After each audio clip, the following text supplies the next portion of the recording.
Welcome to the special edition of 2K TV. The wait is almost over. We are just days away from 2K Day and the launch of NBA 2K21.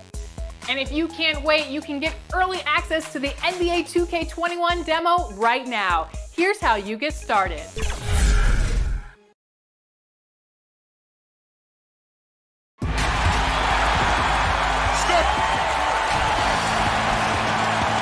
And let's go. He is doing a great job. Thank you, D.A. And here's a look at some numbers for Brogdon. He hasn't been as sharp in the past 10 games as we're used to. It shows in his passing. The assist numbers down. Even the simple passes look tough for him right now. Maybe tonight he can get back on his game. The starters for the Utah Jazz. Inside, we have Ingles and Gobert. Conley runs the point with Mitchell flanking him. And it's O'Neal in at the 3 spot. And for Indiana, Warren and Turner at the 4 and 5. Then there's Malcolm Brogdon. Then there's Victor Oladipo. And it's Holiday in at the shooting guard position. And the playmaking of Joe Ingles, such a valuable asset for the Jazz. Well, Greg, they've needed more shot creation. And his growth in that regard, especially operating in the pick and roll, such a big lift to their offense. Well, Miles Turner has earned the trust of his coaches. He's got the green light in these catch-and-shoot opportunities. And the shot goes in.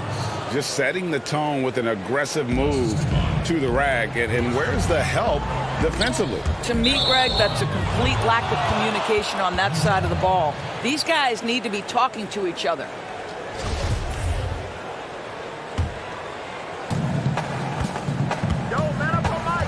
Outside Conley. Dishes to O'Neal. Taken away by Holiday. About 1 minute into the first quarter. Oladipo, the pass to Brogdon. He kicks it to Holiday. Over Mitchell. The shot by Holiday, no good. And the foul on Miles Turner. That is his first foul of the game. It's Gobert with the ball for the Utah Jazz. They come into this one following a loss to the Thunder. Conley finds Gobert. Back to Conley. To the paint.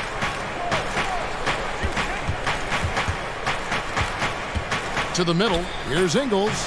Nice pass. Led him to the rack perfectly for the layup. Ingles has got 6. Well, this is where Joe Ingles is gifted at realizing when he should go up with it. Really good timing on that shot. Got to credit the defense. They found a way to stop him, and that's never an easy task. And slam dunk by Gobert. You gotta love his hustle, leaving the defense no time to react. The finish and transition, nice and easy. Well, they call Rudy Gobert the Stifle Tower, probably the game's most dominant rim protector. And in today's game, that's not enough. You also have to come out of the paint and defend smaller players in switches. He straddles those two needs better than anyone in the league. Here's Gobert after Malcolm Brogdon's bucket. Now, here is O'Neal. He had a 15-point outing in their last game against the Thunder in Oklahoma City. And checking out some numbers for Gobert. In the second half of this season, he's been nothing short of spectacular. First in field goal percentage, 7th in blocks. And don't forget, top 20 in the league in rebounds per game. He's got a great nose for the ball. And you're right, he's been the pinnacle of scoring efficiency. Never seems to take a bad shot. That's why he's tops in field goal percentage. And Oladipo stays with it. Now, this is what you'd love to see more of from Victor Oladipo, the athleticism to be a factor on the glass. There's the pass to Conley. In the corner, O'Neal with it. Back to Conley. Feeds it to Gobert. Second chance shot, and it's sent back by Turner. I'll tell you, you love the attitude of Miles Turner. No one is getting off these shots when he's nearby. No one. And the whistle blows. It's going to be on Michael Conley. That is his first foul of the game. So Utah going with an almost entirely new group here. Ed Davis is checked in for Joe Ingles. George Niang comes in for O'Neal. Clarkson, he's checked in for Mitchell. And it's Moutier in for Mike Conley. There's a minute 40 left here in the opening quarter. Gobert double-teamed and stolen by McConnell. One-on-one fast break. Here's Sampson, and contact on the shot, so he'll be shooting free throws here. The story from beyond the arc. Here's who's leading in that category across the NBA. Fifth best, Doug McDermott. What a percentage that is for him from three-point range this season. His deep touch is about as good as you're going to see. With the Indiana Pacers, you know you're a small market team, and it's led to a little bit of a shuffle personnel-wise.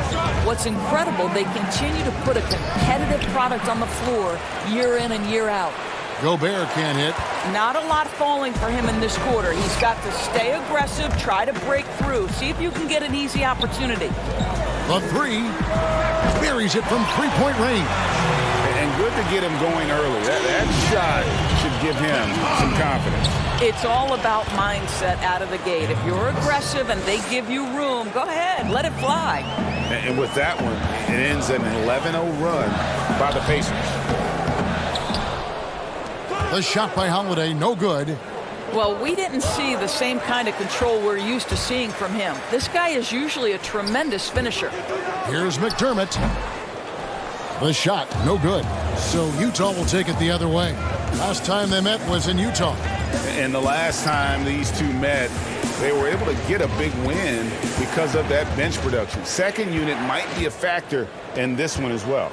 Certainly something to keep an eye on. We'll see how the rotations go this time.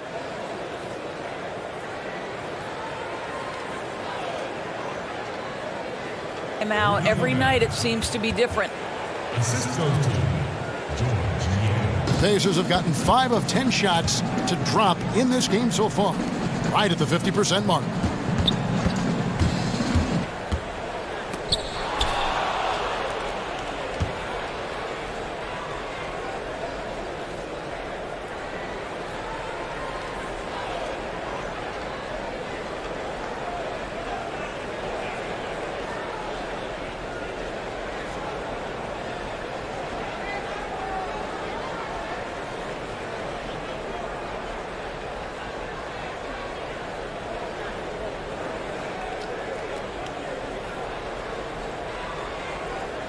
McConnell passes to Bitadze.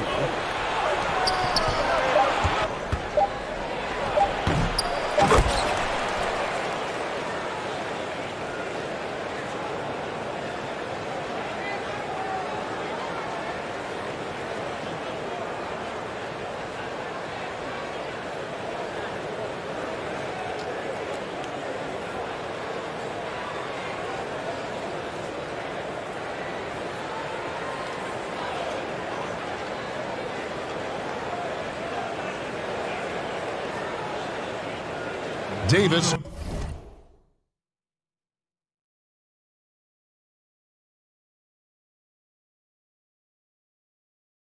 Finds Gobert. Here's Moutier. 3 seconds left. The putback. I'll tell you, you cannot give Rudy Gobert an inch of space when he's working the glass. This guy excels at using his reach.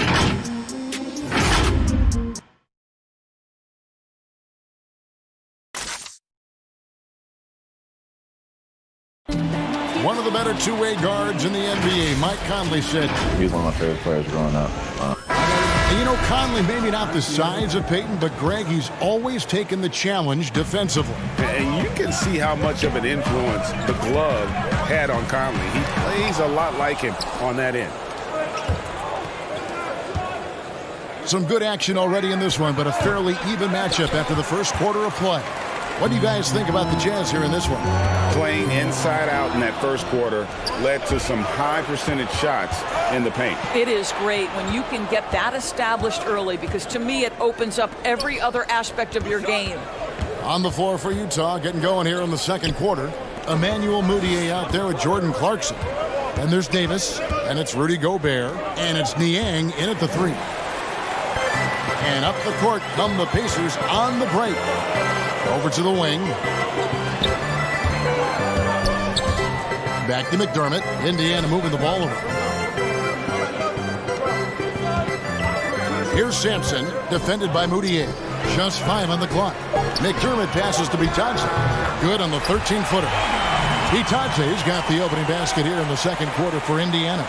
Doris, who are some of your favorite players to interact with, interview, and question as you go through the season? Yeah, I mean, there's so many guys. I think, certain people really give a lot of thought to their answers. So a Kyrie Irving, he wants to explain what he's thinking. He's willing to share and take a moment and consider the question. Kevin Durant, Steph Curry, Damian Lillard, all of these guys, when I ask a question, Kev, they'll pause for a moment, consider the question, and then respond. And for somebody who's got to interview, there's nothing greater than having those guys willing to take some time with me. Well, Doris, and you always get great answers from them, too. So there's a great rapport there, I can see. And the baseline jumper, no good. The game has been very close in a lot of areas, but rebounding has been the one differentiator thus far. Well, Doris, you look at Joe Ingles, he's quietly become one of the better small forwards in the NBA. And he is the prototypical don't judge a book by its cover, because they call him slow-mo Joe or average Joe. But dig a little bit deeper. This guy is a quality playmaker and a knockdown shooter. Pass to Brogdon. Kicks it to Oladipo. Inside. And the call on the shot that sends him to the line. Well, you think back to T.J. Warren and how good he has been for the last few years. And yet last season, he took a huge step forward by adding the three-pointer to his arsenal. Aaron Holiday's checked in for Edmund Sumner. One of my favorite things about T.J. Warren is how much he believes in his ability to score the basketball. He doesn't back down from anyone. And let's catch up with our sideline reporter, David Aldridge. Well, Kevin, coming into the 2017 draft, Donovan Mitchell wasn't sure he was ready for the NBA. Mitchell said, "I worked out in the summer with Paul George and Chris Paul, and they were the ones who convinced me to keep my name in the draft. They said, look, you're good enough. Just go out there and show it." Kevin, through a couple of seasons in Utah, that's exactly what Mitchell has done. He has made an instant impact on the NBA and the Jazz, D.A. Thank you. And Davis sends it back. And it's Aaron Holiday with the foul. That is his first foul of the game. And the way Warren improved his three-point shooting last year, Doris, was incredible. No doubt, Kevin. This is a guy who went from below 25% the year before from distance to making over 40% of his range shots. He did all this while coming close to tripling his three-point attempts. What an improvement. Unloads from 13. Mitchell's shot is good. Mitchell's got his first 2 points. Well, you give Donovan the mid-range jumper, he will make you pay. And Oladipo, here we go. And it's Turner finishing it off. That's about reading the floor. Hits his man right where he wanted it. Holiday brings the double team. Down low. Stolen by Brogdon. Holiday, the pass to Oladipo. The shot's good. Oladipo's got his second basket of the game. Taking back the lead once more. Give these teams credit. Man, they are battling. Boy, Greg, neither team willing to give an inch and neither able to seize the momentum. This has been a fascinating one to watch. Conley kicks to Davis. Conley, great positioning on the putback. And the Jazz lead by 1. Guys, what a wild first half this has been.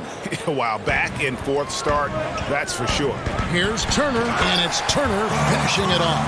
Now, Victor Oladipo's passing skills probably unappreciated. This guy is very unselfish and capable. Right side, Conley. Mitchell outside. Conley surveying the D. Mitchell passes to Ingles. Back to Mitchell. Three-pointer. Pacers with the rebound. They couldn't put the pieces together, losing that last matchup with Boston. Yeah, but what a tremendous effort, Kevin. I thought they were coming all the way back. Such a terrific fourth quarter of basketball, but they just could not get over the hump. Shot and game clock separated by 5. Ingles can't get it to go. Pacers leading by 3. Oladipo, the pass to Holiday. Good, and it's Oladipo picking up the assist. Oladipo's got his 4th assist with that last one here tonight. Left side, Davis. And it's sent back by Turner. And there's the foul. It'll go on Ed Davis. That'll be his 2nd foul of the game.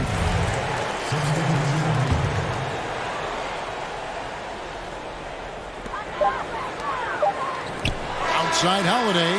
Buried from outside. But I don't know. I think we may see a review here. That was pretty close. And we are not going to halftime just yet. Officials. Thanks, David. And we'll be back shortly following halftime to get the 3rd quarter underway. The 2K Sports Halftime Show. It is a good. For the Pacers, the first quarter was pretty even. Their field goal percentage was a robust 50%. And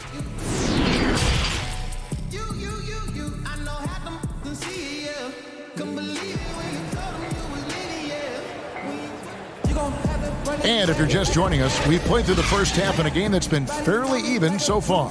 One of the stories here, Joe Ingles getting it done today. He's done a fantastic job of finding open space to operate within the first few quarters. One of the things every player is after is efficiency at the offensive end. And boy, this young guy has done just that. Oren and Turner at the 4 and 5. Then there's Oladipo. Then there's Malcolm Brogdon. And it's Holiday in at the shooting guard. They're the group for Nate McMillan starting the second half. And that's such good work to make this a one-possession game. Terrific steal to get it all started. And one of those glue guys, Joe Ingles. Doris, talk about what he's brought to the table. Oh, he brings so much to the table. Joe is an excellent shooter and passer. Mentally, he's got a great IQ. He's a leader, a communicator. And I'll say this to you, on the defensive end, they typically give him a very tough guard. It's Gobert with the ball for Utah. Following this one, they get to host the Pelicans. Start a 3-game homestand with that game. Holiday finds Warren. The kick out to Oladipo. A putback. Gobert pulls it in. Jazz trail by 3. Here's Ingles. And that one falls coming off Conley's feet. Ingles has got 12. Well, he is just so good at getting to his spots. Joe Ingles is cooking right now. Outside Holiday. Back to Brogdon. It's Turner, high post.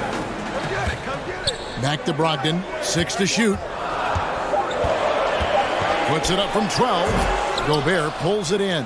Well, an 0 for 3 start to the half. You need to pick it up and start to put some pressure on your opponent. To the inside. Mitchell lays it up off the glass. Mitchell's got his 2nd bucket. 3 for 3, and that's always a good way to start the second half. And a lot of contact on that one, so he'll shoot 2 here.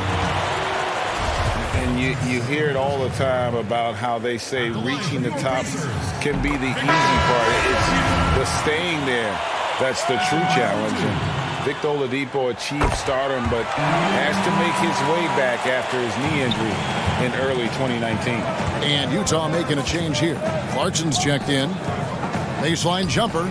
And Utah again with the bucket. I'll tell you, Joe Ingles is proving that as a passer, he is a special player. And Oladipo kicks to Sumner. It's stolen by Ingles. Now here's Conley, the fast break opportunity. Laid in with a nice touch off the glass. And it's a 3-point Utah lead. And what a half for this offense. If they can stay this high, a great chance to extend this lead. McDermott passes to Sumner. Nice shot by McDermott. And Oladipo had already dealt with soreness in that right knee, and you talked about that, missing about a month earlier in the season. And some suggested he came back too soon. Hindsight always 20/20, and players want to be out there to help win games. Sometimes teams have to protect them from themselves. 3rd quarter here, and 3 minutes have come off the clock. And it's good for 2. And the Pacers lead by 1. Well, Doug McDermott, a high IQ basketball player, understands when his teammates are open how to find them. Conley, the pass to Ingles. Oladipo goes in. Makes it off the glass. Oladipo's got 4 points in the quarter. Pretty dime there. The kind of ball movement coaches love to see. And Gobert gets to Clarkson. Back to Gobert. Conley with the three. A rebound by Bitadze. It's stolen by Gobert. And slam dunk by Gobert. Boy, that is just too easy. As Gobert gets this close, forget about it. Stolen by O'Neal. Clarkson on the wing. Jazz passing it around. Picked his pocket.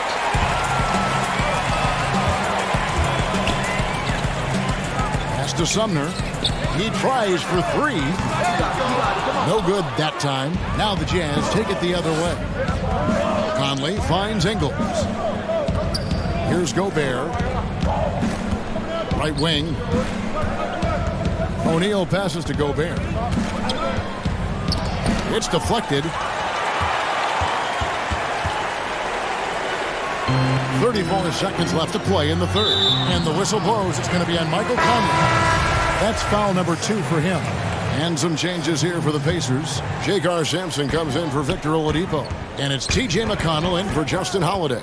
Then for the Jazz, George Niang comes in for O'Neal. And Emmanuel Mudiay subbed in for Mike Conley. Well, Clarkson with young legs, bringing the energy. How about that finish?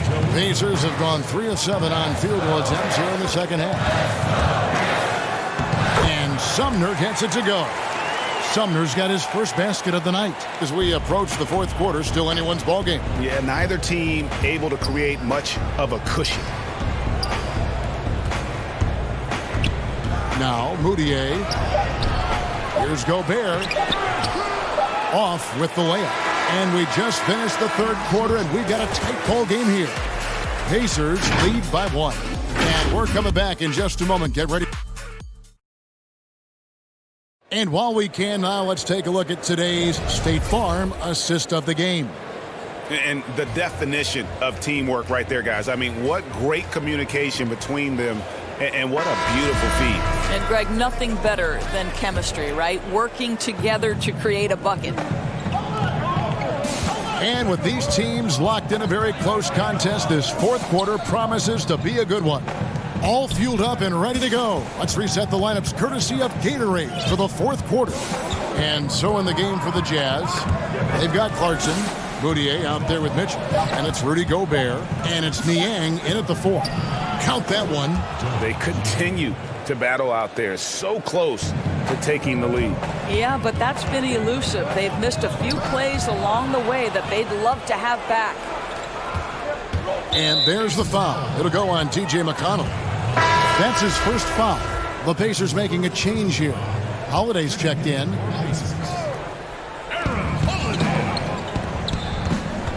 Here's Clarkson. Passes to Niang.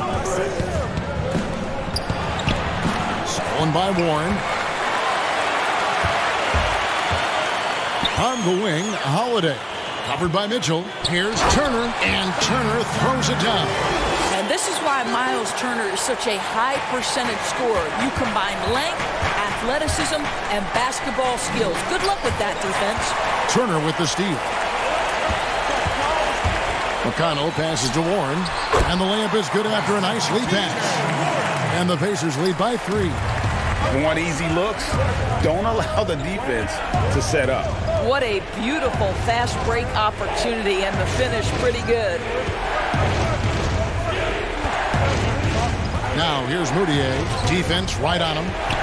Niang passes to Mudiay. 2 free throws coming up, and they call the shooting foul. And although the team didn't have much success last year, Emmanuel Mudiay certainly got his career back, I thought, Doris, in the right direction. Well, I think for Emmanuel, he had an opportunity for minutes, and he played as he needed to in order to show that he is a capable player going forward. The tools, I think, have always been there for the former number 7 pick. It's about starting to put it together consistently. Time running low, guys, and somebody has got to win this one. Yeah, well, who knows? We might need overtime in this one. It's been that kind of a game. A shot by McConnell, no good. It's Gobert with the ball for the Utah Jazz. It's a one-point game. Clarkson wasted no time on that shot, but it's off the mark. For Indiana, they've gone 2 of 3 from the field to get the fourth quarter started. And foul on the shot, so he'll get a chance at the line. Well, Victor Oladipo is unafraid in the face of contact. That's a nice move.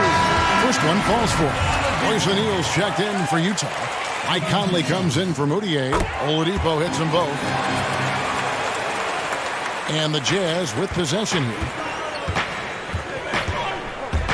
The drive by Mitchell. Shoots from 8. Gobert can't hit. And Indiana shooting certainly a key for them in this one. 55% from the field. Stolen by Mitchell. And here we go. Tries again. And Gobert kicks to Conley. Out to the right wing. And there's the pass to Gobert. Conley left side. Just 2 to shoot. And out of bounds as the Pacers gain possession. Brogdon, he's checked in for T.J. McConnell. Joe Ingles, he's checked in for the Jazz. Indiana leading. And here is Brogdon. And he gets the whistle. 2 free throws coming up. It's going to be on Rudy Gobert. And with the offense getting right to the rim, at least they saved the layup. Brogdon hits them both. Guys, that was critical. I mean, that's what we're used to seeing out of him, though, at moments like this.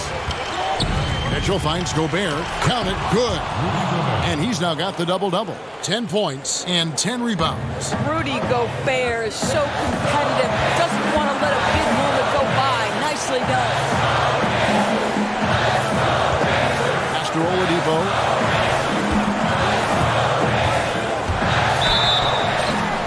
And that'll be 2 free throws coming up. Officials on the call with the foul.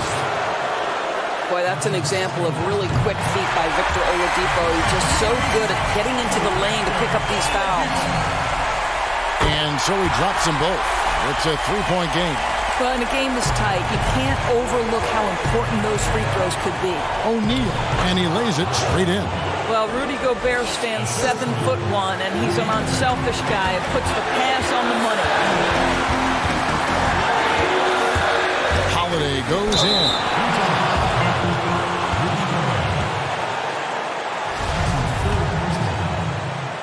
At the line for your Pacers. He hits the first one, and that will put them up by 2. Second one is good. Hitting both at the line, and it's a 3-point game. Jazz have gone 4 of 7 for the field since the beginning of the fourth. And there's the call on Malcolm Brogdon. That is his first foul of the game. Fourth quarter of play, and over 3.5 minutes have gone by.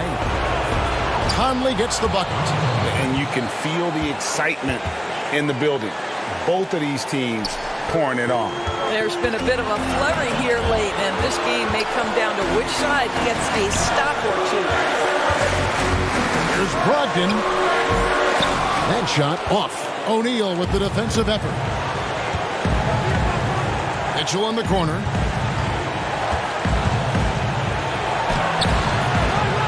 The rebound by Holiday. For Indiana, they've gone 2 of 4 from the field since we started the final quarter of play. Oladipo finds Holiday. Right side Warren. Gobert with the defensive effort. And the activity he shows around the rim is why he is such a respected defender. And what you love about his work defensively, the ability to challenge and change shots without fouling. So the first one drops, and that will put them up by 2. So he gets them both, and it's a 3-point game. 34 seconds left in the game. And it's going to be out of bounds. The Pacers will take it.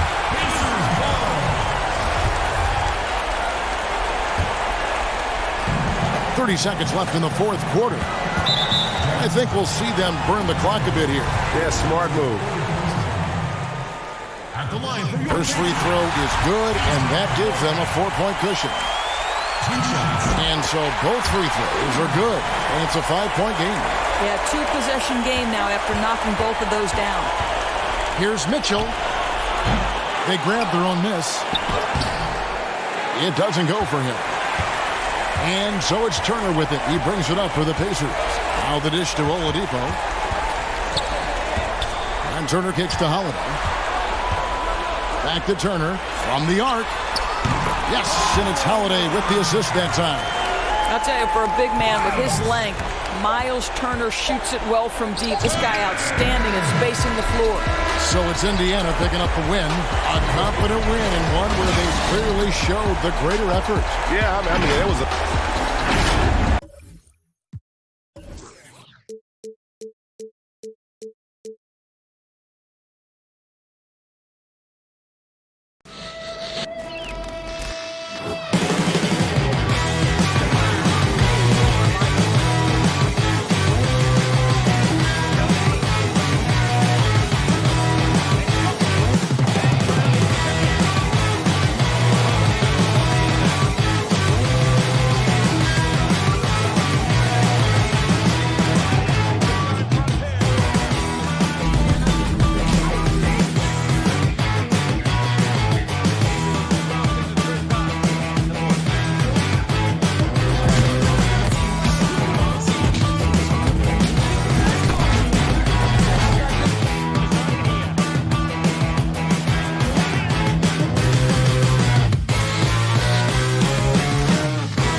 unprecedented improvements in shooting, puck pickups, upper and lower body fluidity, and goaltending.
Once you pick your jumper, it's time to join the Clippers and test your build in a game against the Milwaukee Bucks.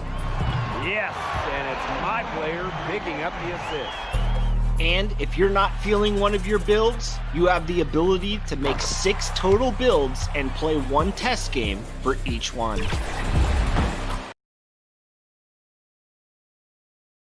And those are the starting lineups. Lots of interest. The 2K Sports pregame show.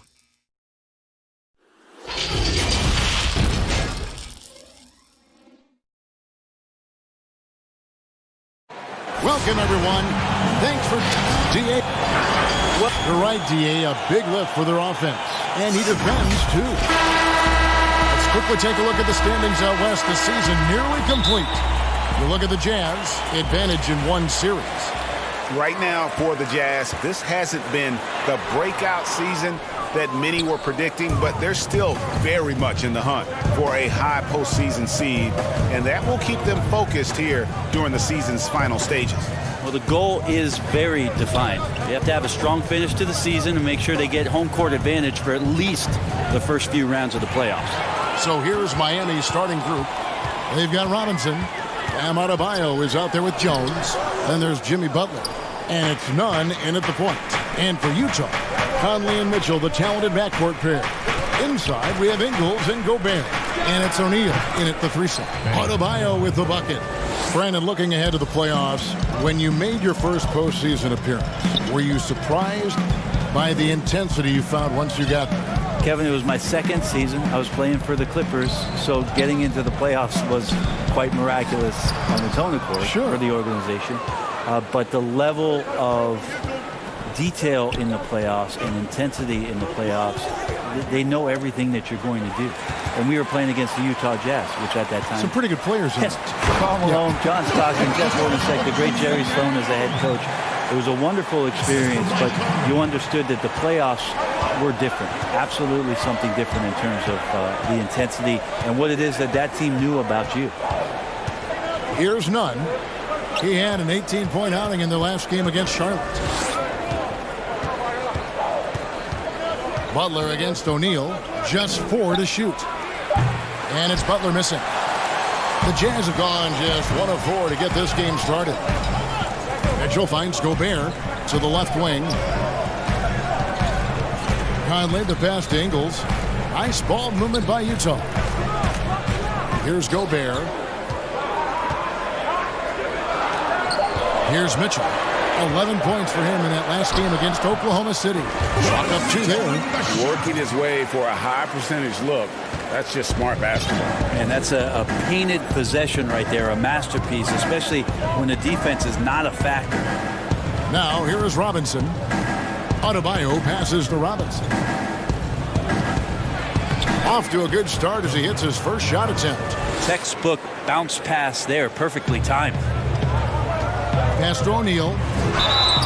And foul on the shot. He'll shoot 2 at the free throw line. It's on Jimmy Butler. Yeah, the defender all over. Utah shooting their first free throws of the night. And I think this is a strength of this team. Solid numbers at the line across the board, 77% collectively. The Jazz making a switch here. Clarkson's checked in. And Bam Adebayo. He just plays with so much energy when he's on the floor. Boy, he is ferocious on both ends of the floor. Great energy player who can finish in the paint with the best of them. Very quick on his feet and can cover a lot of ground for a player his size. He's so good at getting to the rim. Maybe tries to get a little bit too cute with that one. I thought he'd lay it straight up and in. It's good. Jazz trail by 3. Knocks it loose. And it's Dragic with the foul. That's his first foul. And the Jazz with some changes. Ed Davis is checked in for Joe Ingles. George Niang comes in for Royce O'Neal. And Emmanuel Mudiay subbed in for Mike Conley. And then for Miami, Kelly Olynyk comes in for Bam Adebayo. And it's Iguodala in for Butler. There's Dragic. after Ed Davis's score. It's stolen by Davis. And here's the fast break. Clarkson leading the way. Davis finds Clarkson. No one near Moutier as he lets it go. Good for the basket. Starting off 1 for 1 with that shot. Sweet jumper there from Moutier, catching the D by surprise by taking that shot as soon as he got the pass. And the basket is good.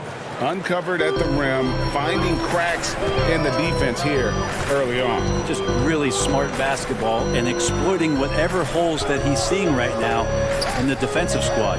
Here's Niang after the made shot from Goran Dragic. To the inside. It's tipped.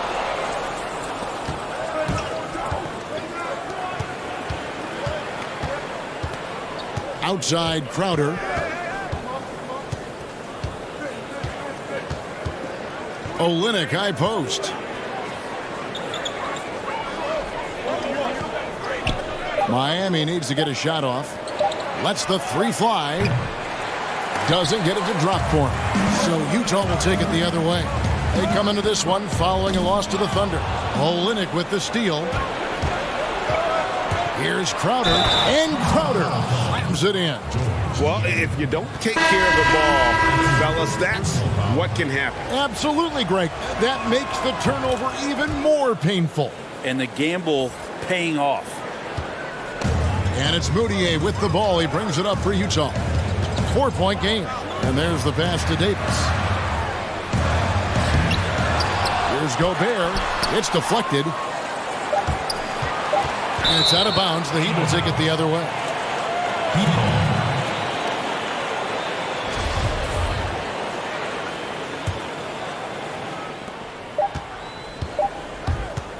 And that does it for the first quarter. Heat lead by 4. Live from Vivint Smart Home Arena. You're watching 2K Sports.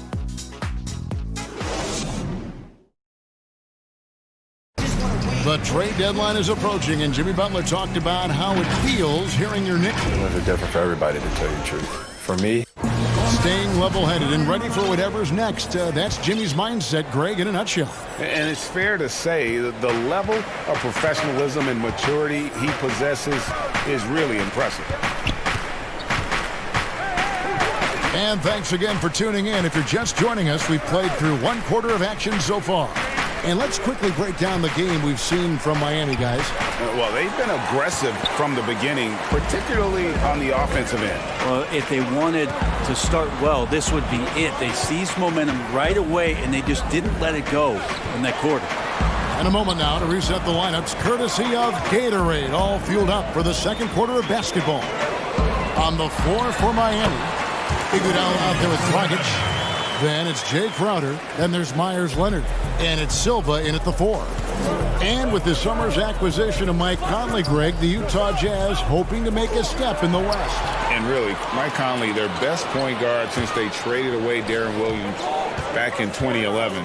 Alongside Bogdanovich, a big upgrade offensively, and he can hold his own on the defensive side as well. Yeah, just a fantastic job to stay with the play and just not give up. Excellent effort on the offensive backboard. Dragic against Moutier. Pass to Silva. 6 on the shot clock. On the wing, Iguodala. Utah with the rebound. Gobert's got his 4th rebound in this one. Clarkson passes to Moutier. Tips it up. You know, altered shots don't show up on the official stat sheet, but as we saw there, he does a great job of doing that as well as collecting the rebound. He'd love to make them pay for giving up that wide open jumper, just unable to do so. Niang passes to Moutier. Gobert double teamed. Crowder with the steal. He gets a chance now to catch up with the 4th member of our crew, Hall of Famer David Aldridge. Well, Kevin, Jimmy Butler has made several All-Star teams, but he remains single-minded in pursuit of his bigger goal. Butler said, I just want to win a championship. That's all that matters. I didn't do it in high school. I'll do it in college. If I don't win it here, then I'll go to the 50 and over league someday.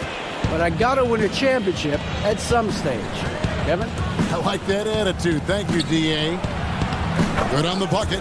Dragic has got 6 points. Well, getting the ball off the dribble to the bucket is one of Dragic's strengths. You can't afford to let him get that close to the rim, or he's going to get you. Iguodala, the pass to Silva. The rebound by the Jazz. Following this one, they get to host the Pelicans. And that's game 2 of this string of 4 games played at home. Gobert can't hit. Now, I'll be honest, I thought there's no way that he's missing that close. That's a bunny. Give it up for the aggressive defense, Kevin. Iguodala, no good. You know, he might want to think about deferring for a while. He's had his chances this quarter, but just not able to convert. How about the timing he shows there to challenge that shot? Yeah, not easy to do there, and that's a guy that you can tell takes every possession defensively very seriously. Jazz trail by 4, and out of Marquette, Jay Crowder, a sturdy two-way wing player. A great system player and glue guy. He had his best years with the Celtics. On the final year of this contract, a great value considering what he brings to the table. And not a great start for him in the first, but he's quickly starting to turn it around. Dragic taking his time here. Gobert pulls it in. Gobert's got 6 rebounds here tonight. And they double up Davis. Oh, the lob to Gobert. Oh, that was something else. Up high to stuff the alley-oop. Pretty good recognition for Clarkson. He's moving the ball, and some good things starting to happen now offensively. 3-pointer, Crowder. Rudy Gobert with the rebound. Gobert's got rebound number 7 for him tonight. And slam dunk by Gobert. Precision pass from Moutier to get his teammate a good look there. Dragic against Moutier. Pass to Silva. Tries it from 19. And it falls over the rim and in. Leonard's got it all tied up now for the Heat. And so it's Moutier with it. He'll bring it up for the Jazz. Gobert the pass to Davis. Shoots over Leonard. Gobert can't hit. The Heat shooting 36% in the second quarter. They really haven't found their rhythm yet offensively. They blow the whistle just as he gets it off. That's 2 points with a chance for another one at the stripe. How about Iguodala's focus on that play? That was amazing. Didn't let the defense get to him one bit. Well, if he's going to keep shooting, they've got to run some plays for him. Screens, pick and rolls, anything they can do to get him started. To the middle. Out to Conley. Enough. And he got that one up in time, but doesn't go in. And a close game so far through the first 2 quarters as we reach halftime. Miami ahead. All right, David, thank you. We'll be back after halftime for the start of the third quarter. And now, the 2K Sports Halftime Show. And we hope you enjoyed it was a closely contested first quarter for Miami. At the end of the period, they held a 4-point. And that does it for our half.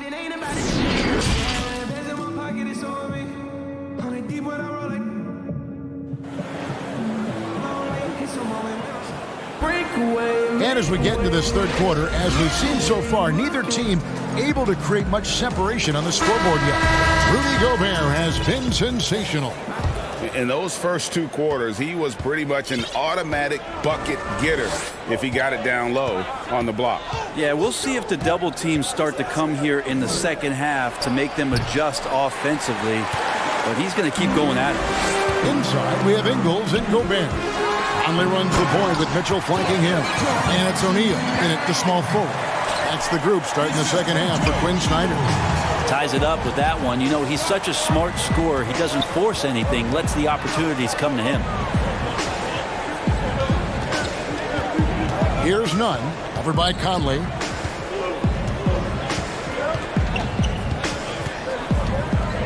Shoots the 3.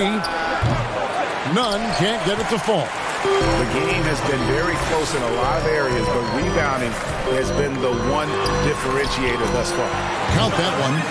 Brent, with offensive rebounding, which players can you count on to create second chance opportunities every game they play? Well, Giannis in Milwaukee does a pretty good job with his length, grabbing boards and being able to go back in and cause some problems for the defense. Rudy Gobert is always around the rim, both defensively and offensively. DeAndre Jordan did that for years, so it'll be interesting to see if he can continue that role down there to be a putback and a stick-back guy. First trip to the free throw line for him in this one.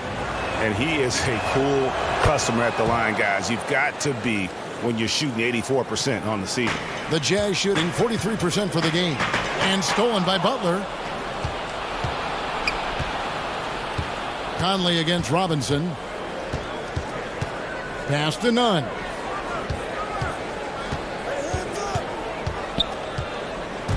Adebayo, high post. And again, it's the Heat missing. And out of the gates here in this second half, they have not started well. 0 of 3. And the Jazz can't hang on to the ball. And here's the upcoming schedule for the Heat. On Friday, the New York Knicks coming to town, tipping off a homestand for them. And then on Saturday, they'll defend home court against the Chicago Bulls. In that matchup against the Bucks, I think this squad has the confidence that they can play to their strengths against them. And even though they're going after the #1 team right now in our league, they feel they can get the W. Jones, the pass to Nunn. Down to 5 on the shot clock. Adebayo kicks to Butler. Whoops, there's the 24-second shot clock violation, so they'll turn it over. As we get a break in the action now, let's take a look at the East and how the teams are stacking up. Take a look at the Heat. They've had a great season, and will look to extend that into the playoffs. And you know, for the Heat, they've had a tremendous year. There were a lot of people waiting for them to take that tumble late in the season. Well, those people might be waiting for a little while longer. Well, tumbles happen in gymnastics class, not with this team. I can say that for sure. All that's left to wonder about is how deep a run this team's going to make. And you look back at that 2013 draft, just call it the year of the sleeper Euros. Giannis Antetokounmpo taken 15th, and this guy, Rudy Gobert, selected with the 27th pick. Neither side has relented a bit in this back-and-forth affair. You can sense the energy in the building already as this game is starting to build towards having a terrific finish. And guys, I don't know that. And here we go with the coach's challenge. Surprise in a competitive game like this. And he's disputing the personal foul call. And I think when it comes to some of the more difficult calls to make, personal fouls can be tough. The action is so fast that it's really tough to catch everything in real time. The wonders of technology, Greg. We've seen replay reviews so effectively, and involving the coaches by being able now to challenge like this is something a lot of people have been hoping for. And the announcement on the review is that the foul was called in error. So they have determined, Greg, to overrule the original call. And guys, this is what it's all about, getting the call right. And I think in this case, the video review showed that while it was a tough call to make on the floor, they got it right with the review. The Heat have gone 2 of 6 from the field here in the third. And the pass to Hero. That 3 off the mark. Jazz have gone 3 of 4 so far in the third quarter from the field. Pretty good start to the half. Kicks it out to Mitchell. Wide open. Ingles was second chance points on the tip in. Ingles has got his first bucket of the night. Well, they're trying to take command of this game, but it's been competitive so far. Yeah, everybody trying to get away from one another, and the threads are keeping them close. This has been highly competitive. Here's Hero. Covered by Mitchell. Shots good by Hero. And not even 3/4 out of the way. So many lead changes. The fans, guys, are getting their money's worth. Heck, I should have paid to watch this one. It's been a nail. The Jazz making a switch here. Clarkson's checked in. We've got 1:08 left in the third quarter of the game. Here's O'Neal. Knocks down the 3-ball. O'Neal's got the lead up to 2 now for the Jazz. It seems like they found their rhythm offensively, and they're shooting the ball much better out of the break. It's stolen by Gobert. Fast break. Here come the Jazz. Flushes it down to finish the break. Yeah, Jordan Clarkson bringing it up to the 10. There's 47 seconds left in the third. Here's Hero. Uses the glass to finish the layup. Hero's got 6. They have a chance to go 2 for 1 here. Let's see how they play the clock. Down low, here's Clarkson. And no good that time. Now the Heat take it the other way. Next up for them, the Knicks coming out here to play. That game marks the first half of a quick 2-game homestand. Jazz have gone 6 of 9 from the floor here in the second half. They've got to be happy with that. And that one drops for them. Clarkson's got 4 points now in the quarter. Well, defensively, they've been flat in this second half. A very different type of team than we saw in the first. Butler against O'Neal. Left side, Butler. Adebayo passes to Nunn. A putback. Great positioning on the putback. Oh, a nice tip in to salvage the points from that missed shot. Yeah, and those second chance points can add up. 3 quarters of play in a close game here. Jazz lead by 2. And let's take this opportunity now to show you our State Farm assist of the game.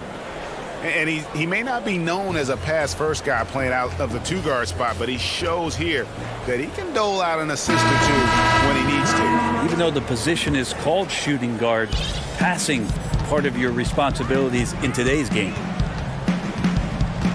And with these teams locked in a very close contest, this fourth quarter promises to be a good one. On the court for the Heat, in the middle, it's Olynyk and Adebayo. Robinson is out there with Dragic, and it's Butler in at the small forward position. He hits both from the stripe. The Heat trail by 4. Now here's Dragic. And Olynyk kicks to Butler. Back to Olynyk. Shot clock at 6. No good from outside. Jazz leading by 4. Mitchell dishes to Ingles. Rebound by Olynyk. And when he's this close, he's got to make it. The defense was pretty good, but just shouldn't miss that. It's Adebayo, top of the key. Olynyk inside. Ingles covering. Olynyk can't hit. Clarkson passes to Gobert. O'Neal with it. Here's Clarkson. The offensive rebound. Gobert. 2 free throws coming up, and they call the shooting foul. Yeah, good job to take it right at the knee. At the line for your Jazz. And he knocks down the first one. And with this summer signing of Jimmy Butler, the Miami Heat demonstrating they still can lure star talent to South Beach. The Heat back on the rise.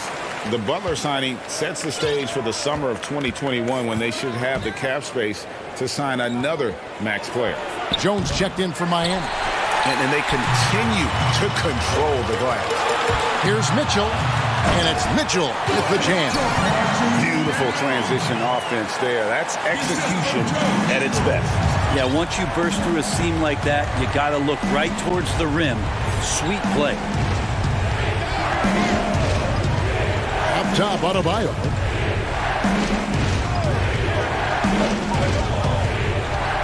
Outside, Butler. The putback controls the rebound and puts it back up and in. You know we talk about it all the time, guys. Those second chance buckets, always the result of that extra effort. Clarkson dishes to Ingles.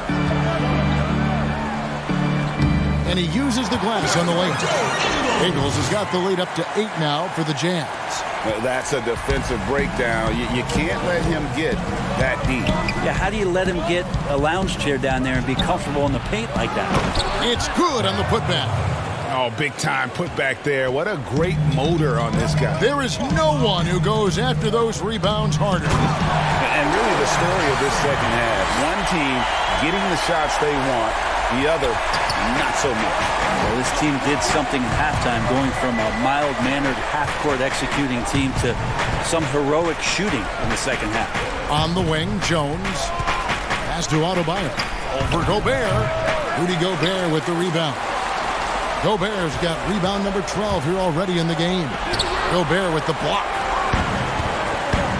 And now Utah, fast break. Ingles with the ball. That one goes. Count it. And it's a 10-point Utah lead.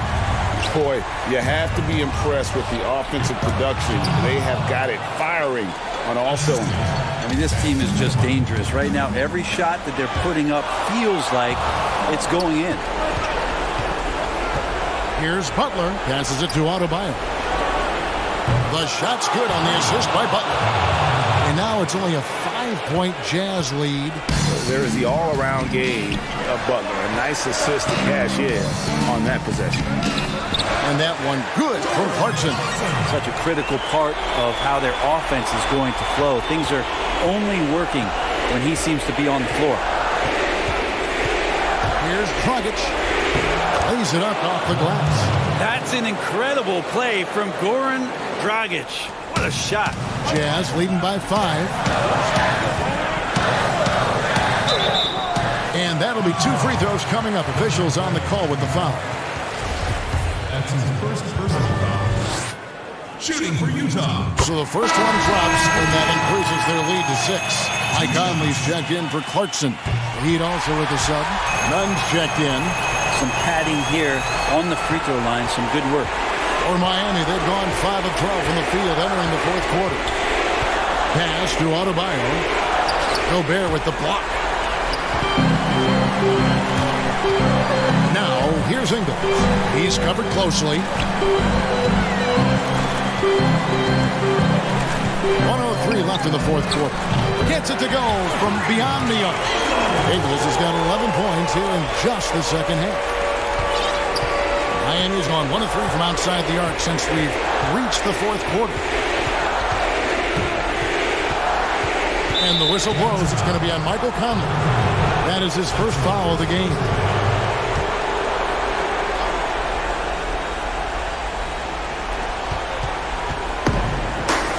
Here's Nunn, covered by Conley. This one for 3. That one doesn't go. So Utah will take it the other way. Mitchell passes to Gobert. Tries again. Kicks it out to Mitchell. Utah gets it back. Yeah, maybe a little luck, maybe a little bit of heart. Both of those at play here. He's getting every offensive rebound. Inside, stolen by Mitchell. Here's Ingles. Uses both hands to slam it down. This arena was rocking throughout the night. You could really feel the energy. Yeah, huge motivation. Always great for a young team, but veteran players also appreciate when fans come with that kind of energy and get into the spirit of the game. And that's just a risky play. To make a heave like that, not worth it. Here's Williams-Goss. Can't get it to fall. And so it's Utah easily grabbing the win. Some good. All right, David, great job. Thanks so much. And that about wraps it up.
defenses to the stick, resulting in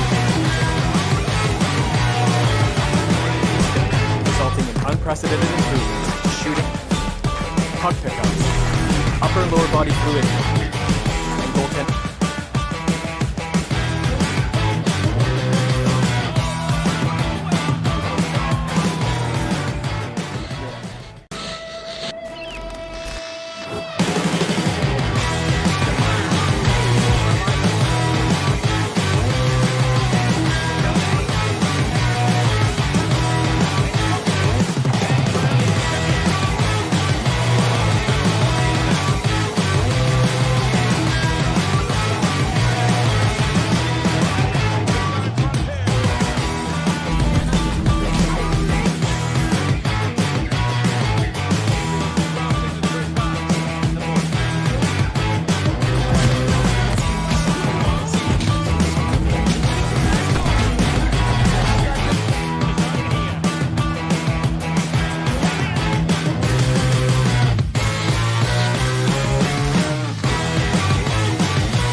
Unprecedented improvements in shooting, puck pickups, upper and lower body fluidity, and goaltending.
Can't wait to get started in the NBA 2K21 demo, get my player started, and of course, all-time Lakers versus all-time Celtics. Just out of curiosity, Chris, who has more championship rings? Yeah, I was going to talk about the Lakers, but then you bring up that argument, and I really don't have. And getting mentally prepared to compete. You see the... Now that we have a second, let's take a quick peek at the rebounding numbers for the last handful of seasons for Adebayo. On the boards, he's been a much bigger presence these last few years than he had been prior. And he can be counted on now to make an impact with his rebounding. And that's a product of all the work he's put in down low. Let's check out Indiana's starting lineup. Warren and Turner at the 4 and 5. Then there's Oladipo. Then there's Malcolm Brogdon. And it's Holiday in at the shooting guard. And for the Heat, they've got Adebayo. Jimmy Butler is out there with Jones. Then it's Robinson. And it's Nunn in at the point guard. So the Indiana Pacers able to put the first points up on the board. Outside Butler. Well, Steve, a great time of the year. A number of teams battling for playoff position. Is home court advantage as important as it used to be, Steve? Yeah, I think it is. I still think it comes down, if it's a Game 7, which we all want to see, you want it at home. You want to sleep in your bed. You want to be on your court. And I think it gives you advantage always. Now, here's Brogdon. They count on his contributions, currently providing 16.5 points a game. The pass to Holiday. To the paint, here's Turner. That shot off the mark. Excellent D that time from Robinson. First quarter, just over a minute played. Butler passes to Adebayo.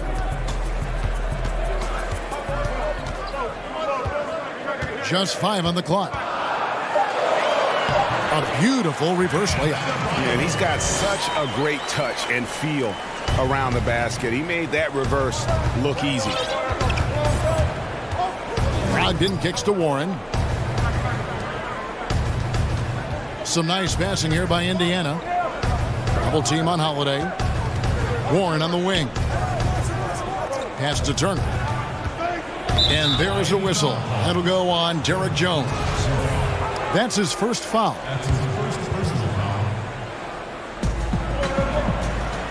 Passes it to Holiday.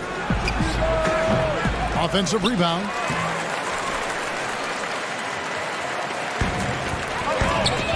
Butler passes to Nunn. To the middle. And the bucket is good. 3-point play chance here for him.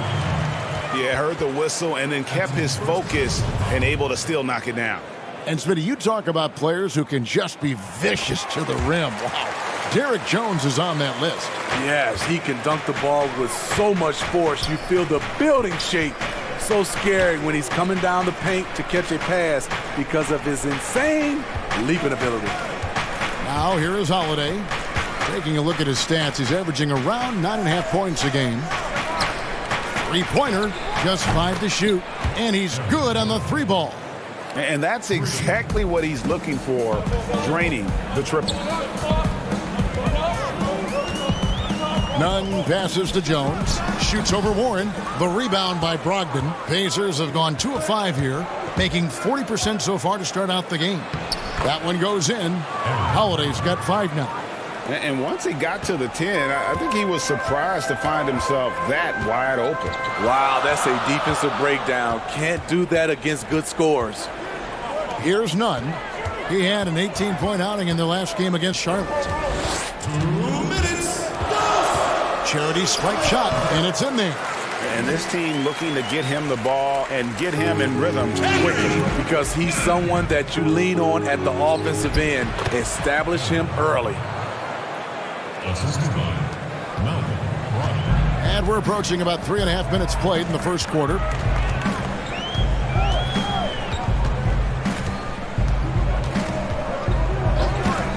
Pass to Butler. Takes the 3.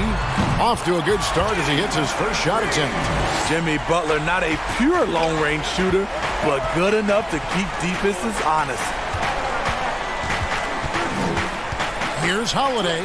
Basket good. 9 points in the game so far. And that's an example of playing big, adapting to the situation. And I'm going to give him a lot of credit because he saw what he was up against and he was undeterred. Now, here's Adebayo. He had a 27-point outing in their last game against Charlotte. And what opened things up for him was his passing. He was making so many plays that the D had to play off him. Here's Holiday after the Heat pick up 2. That one is good. He's only missed 1 shot of his 6 taken on the floor. Playing at his tempo, his pace, he's been dialed in all night. 40 seconds left in the first quarter. Butler on the wing. There's the pass to Adebayo. Over Turner. And the Heat get another bucket right there.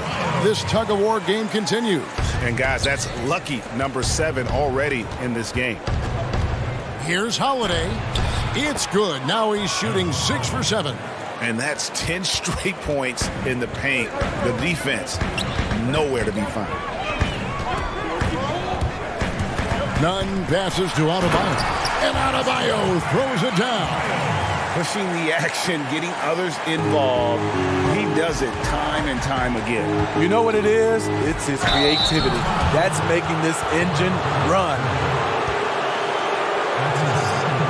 Indiana shooting their first free throws of the game.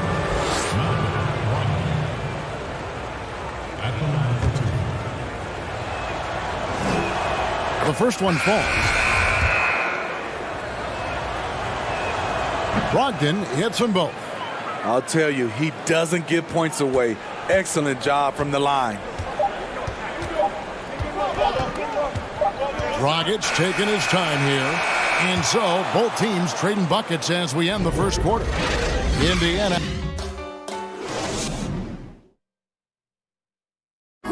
You learn about Jimmy Butler. Difficult journey to where he is. Basketball. That's that. Always.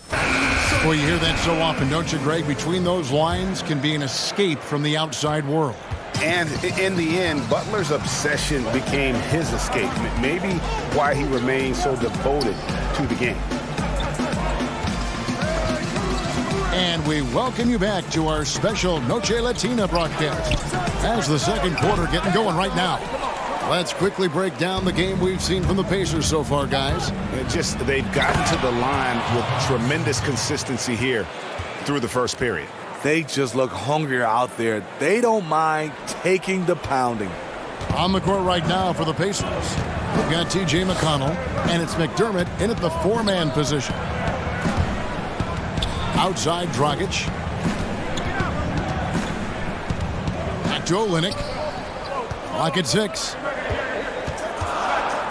For the 3, and the call is going to be, yes, it is, an illegal screen. And guys, point of emphasis for the league is to really crack down on illegal screens. Yes, the last few years, the rules changes have tended to benefit the offenses. This evens things out a bit. And the Heat making a change here. Leonard's checked in. Now here is Holiday. He's been quiet so far. Still no points in the game. Here's Crowder. Outside, Dragic. Good ball movement here by the Heat. Here's Iguodala. And again, it's the Heat missing. High percentage look for him. But bottom line, they're not all going to go down. That's tipped. And now here comes Iguodala leading the break. And Andre Iguodala with the slam. Lock up D from Iggy, keeping his hands active there. For the Pacers, they come in off a loss to the Celtics. And with Andre Iguodala, he doesn't give you 20 points tonight like he once did, Greg, but he still shows up when you need him. Iggy can still hit the switch, so to speak, and go back to his all-star level of play for stretches. I mean, the numbers don't jump out at you, but he is so valuable during big games, particularly in the postseason. Here's Dragic following the basket by Doug McDermott. Leonard, no luck.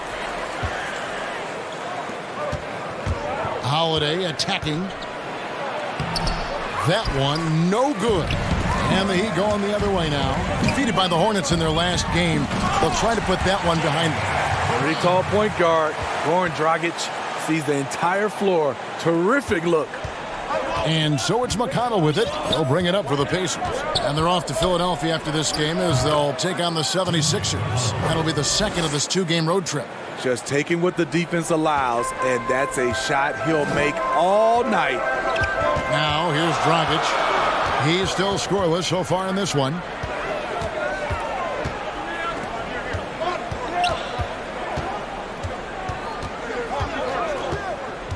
Five to shoot. Inside 2 minutes. Inside McDermott with it. He's against Crowder. Has to be Thompson. McConnell with it.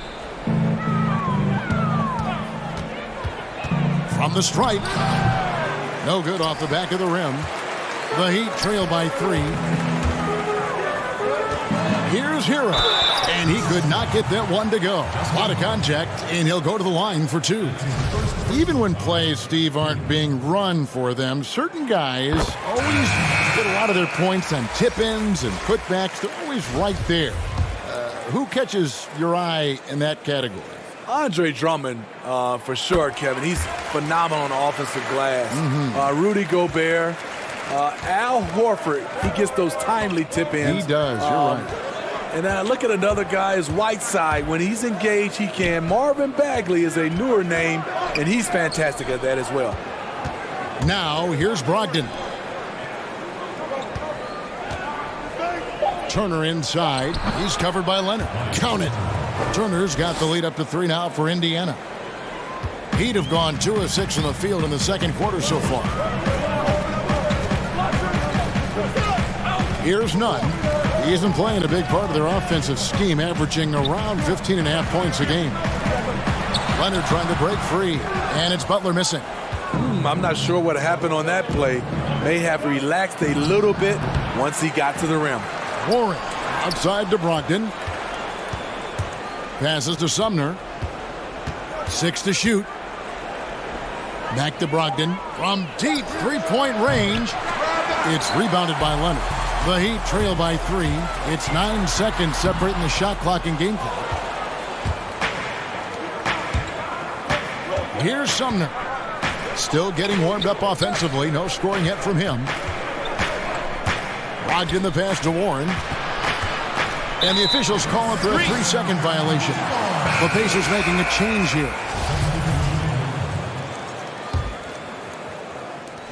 There's 14 seconds left in the second quarter. Here's Nunn.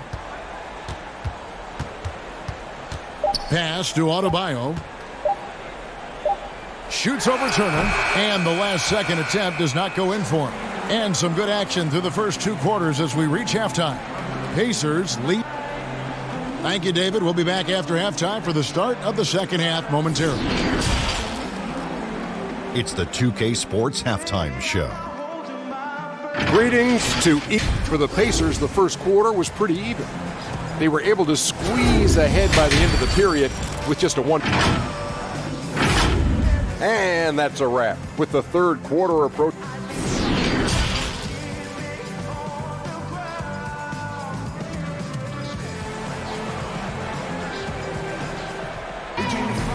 We've got second half action for you, and if the next couple quarters are similar to the first, this one could go down to the last possession. The Heat trail by 3. While we've got a moment, let's set the floor. Brought to you by Gatorade, all fueled up for the second half. And for Miami, look at who they've got out there. Jimmy Butler is out there with Jones. Then it's Robinson. Then it's Bam Adebayo. And it's Nunn in at the 1 spot. Where you always have confidence in the Heat organization is at the top. Pat Riley with 9 championship rings as a player, as an assistant coach, as a head coach, and as a team president. He knows how to win from every perspective. Here's Robinson after Indiana gets the 3.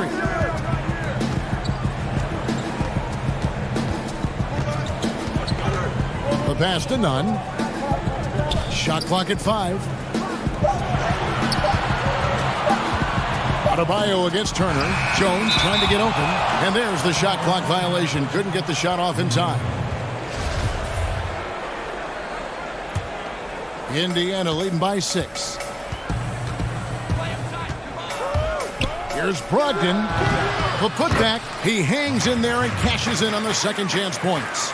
Well, we've seen that movie a few times, haven't we? An easy bucket in the paint. Robinson kicks to Adebayo. Jones looking for an opening. Pass to Nunn. Butler on the wing. Turner against Adebayo. Shoots over Turner. That's in. And the Pacer lead is cut down now to just 6 in the basket from Adebayo. You're right, Steve. You look at Riley's career, most people are just looking to accomplish one of the things he's done. Kevin, he has a great mind. He's incredibly driven. He understands how to motivate people, and he understands what's important to focus on. The rebound by Turner. Very cold start to the second half. 1 for 5, looking for some continuity. And the wide open shot from Warren. Yes, and it's Holiday with the assist that time. Warren's got the lead up to 9 now for the Pacers. For Miami, they've gone only 1 of 5 from the field since halftime. Very slow start offensively. Here's Nunn. Butler in the corner. Out of bounds. Indiana takes possession. And here's the upcoming schedule for the Heat. On Friday, they'll host the New York Knicks. Then on Saturday, they'll defend home court against the Chicago Bulls. In that matchup against the Bucks, I think this squad has the confidence that they can play to their strengths against them. And even though they're going after the #1 team right now in our league, they feel they can get the W. And they've only got a slight edge on the boards, but it just feels a lot bigger. The Heat trail by 11. Here's Nunn. Passes it to Jones.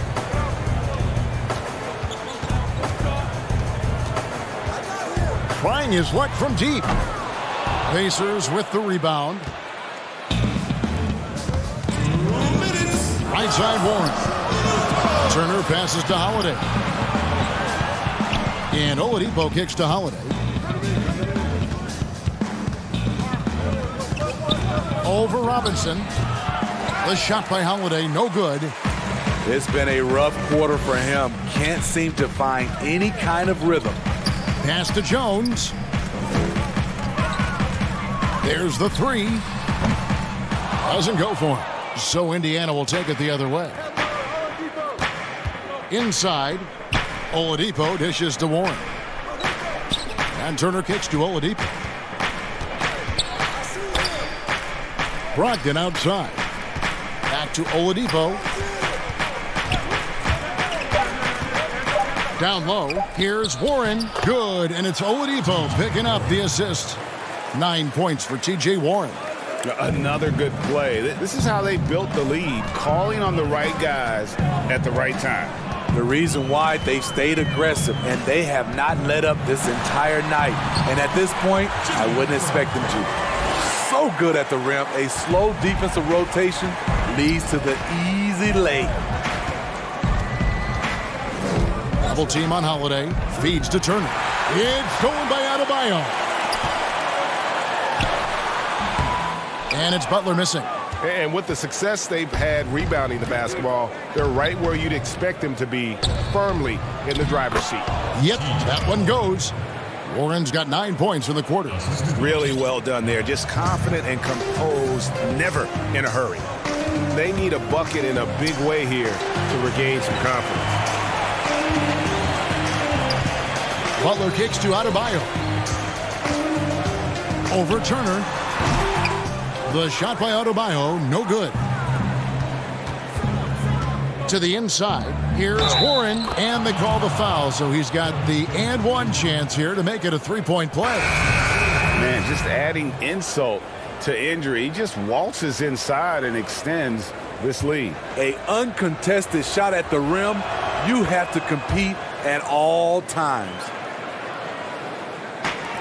5 seconds left to play here in the third.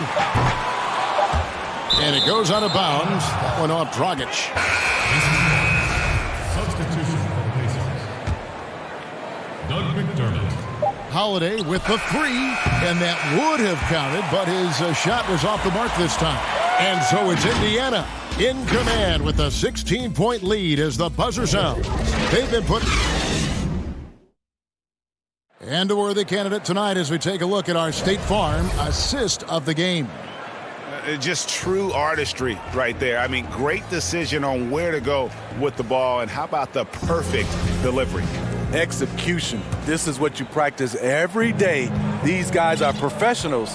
Beautiful play. And with the fourth quarter upon us, time is running out for this game to become competitive. And a look at the 5 for the Pacers to start the fourth quarter. Turner is out there with McDermott, and it's Holiday in at the 2. Now, here's Olynyk. Not a lot of room. Three-pointer, 5 on the clock. The Pacers pull it in. Turner's got 4 rebounds in this game. The edge on the glass is the difference. It's allowed them to build this lead. Sumner kicks to Turner.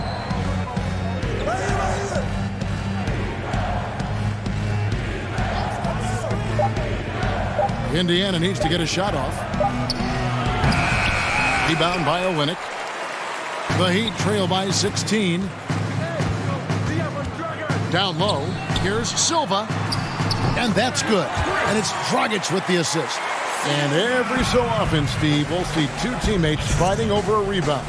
You ever have a teammate upset with you for stealing his rebound? A lot, Kevin. All the bigs I played with, those guys hated when guards came in. They would elbow you, and if you're on their same team, saying get out of here, especially with a lot of those bigs. There was a lot of rebound incentives in their contract, so they wanted to grab every rebound. The pass to McDermott. And there's the foul on Jay Crowder. That's his first foul. Smitty, for players, social media can build their brands and they can engage their fans, but there are some downsides. Yes, it is, Kevin. I mean, it's a fantastic tool, like you said, for endorsement and bringing those fans into your home or into your life. But the downside, people can see some things they don't want to see, and also you can regret posting a lot of things. I think, yeah, sometimes people do regret hitting that send button. So, yeah, they got to be careful. You're right. Myers Leonard, he's checked in for the Heat. Now, here's McConnell. He's guarded by Dragic. Pass to McDermott over Iguodala. It's not going to go for him.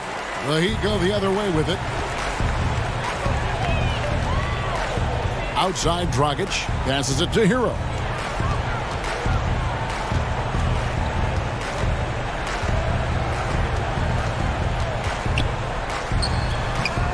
Misses off the right iron. Decent look from mid-range, but there may have been a better option for them in that set. Bitadze, the pass to McConnell. Here's Bitadze. Some nice passing here by Indiana. They grab their own miss. Fires from deep. There's the feed to Sampson. Pass to Bitadze. McDermott kicks to Sumner. Puts up a 3. Up again. Controls the rebound and puts it back up and in. And the Pacers lead by 17. Well, credit them for maintaining that aggression, even being up this much. They don't want to leave no chance for a comeback. Just focus on playing the right way. Back to Dragic. Now, here's Olynyk. He's guarded closely. Miami no good on that time either. And it's McConnell with the ball. He'll bring it up for the Pacers. Here in the fourth, they've allowed just 4 points. Sampson, the pass to McDermott. It's good from long range. McDermott's got a pair of threes here in the fourth quarter for the Pacers. Well, guys, this was never really a contest, just a total obliteration, if you will. And you can safely say mission accomplished now for the Pacers. And this was one that never really was in doubt, I thought, an all-around dominant performance. And you kind of thought that maybe even going into the game. Yeah, there was a sense of that, and man, they just pretty much blew them right out of the water. A clinic was put on display here today. And for the year now, they'll ramp up their win total to an even 40. And the veteran Goran Dragic still producing late in his career. Not the force he once was, but always a source of playmaking and scoring. Such a wide open look. Heavy incoming from beyond the arc, a key part of their initiative this entire fourth quarter. Interesting approach coming down the stretch, looking to rack up points in chunks. Again, the miss by the Heat. And here are the Pacers now. A 21-point lead, the biggest in the game. McConnell kicks to Leaf. There's 37 seconds left here in the fourth quarter. And out of bounds as the Heat gain possession. Careless turnover. You lose focus for even a moment in this league. That's the result. 35 seconds left to play in the final quarter. Here's Dragic. Count that bucket. Such a big part of Goran's game, the dribble drive. Here's Sumner. Outside Holiday. Here's Sumner. He's guarded by Dragic. There's the lob to the hoop. Oh, and they get in the way of the alley-oop. Not to be. Good play defensively. Trips down the breakaway slam. And his competitiveness showing through. That's an aggressive finish. He is just unwilling to settle. He gets right to the rim and makes sure they come away with points. And there's the foul. It's going to go on Solomon Hill. That's his first foul. In for your Heat, Here's Sumner. And the three off target. So no problem for Indiana as they get the win. This one was over well before the final buzzer. The fans were waiting.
puck pickups, upper and lower body fluidity, and goaltending.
Unprecedented improvements in shooting, puck pickups, upper and lower body fluidity, and goaltending.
Game time, hang time. Who been the plug in the power? Ayy, came with a charge in my alley. Ooh, charge it again like it's credit. Your team crowd me to edit. Yeah, I see face and get it. Hold up, ooh, that's good. Need a minute, need a plan to revive. Let's good shot pressing. They say what I say. They got like 20 moves and like 100 problems. I'm James with a step back, throw that shot up. And the starting lineups have concluded. So it's time for the NBA. Hey, Dave. Thanks, DA. And now a chance to take a look at some numbers for Brogdon. He hasn't been as sharp in the past 10 games as we're used to. It shows in his passing. The assist numbers down. Even the simple passes look tough for him right now. Maybe tonight he can get back on his game. Here's the starting group for the Indiana Pacers. Warren and Turner at the 4 and 5. Then there's Oladipo. Then there's Malcolm Brogdon. And it's Holiday in at the 2 guard. And for the Jazz, Conley runs the point with Mitchell flanking him. Inside, we have Ingles and Gobert. And it's O'Neal in at the small forward. Holiday against Mitchell. Pulls it from the elbow. Ingles with the rebound. Now, here is O'Neal. He had 15 points last outing. Gobert dishes to Ingles. And the call on the shot that sends him to the line. It's going to be on Miles Turner. Well, he started as a perimeter threat, but Joe Ingles outstanding at finding a way to the cup inside and forcing the issue. You can see it, Doris, with some of these good teams trying to build momentum as we get closer to the postseason. You seem to know and understand which teams are good on both sides of the basketball. Are they top 5 efficiency, offense and defense? And as you know, Kevin, if there's a player with a hot hand, that can really make a difference in round 1. Absolutely. Here's Gobert. No good. Shot missing. So Indiana will take it the other way. Last time they met was in Salt Lake City, Utah, where they fell to the Jazz.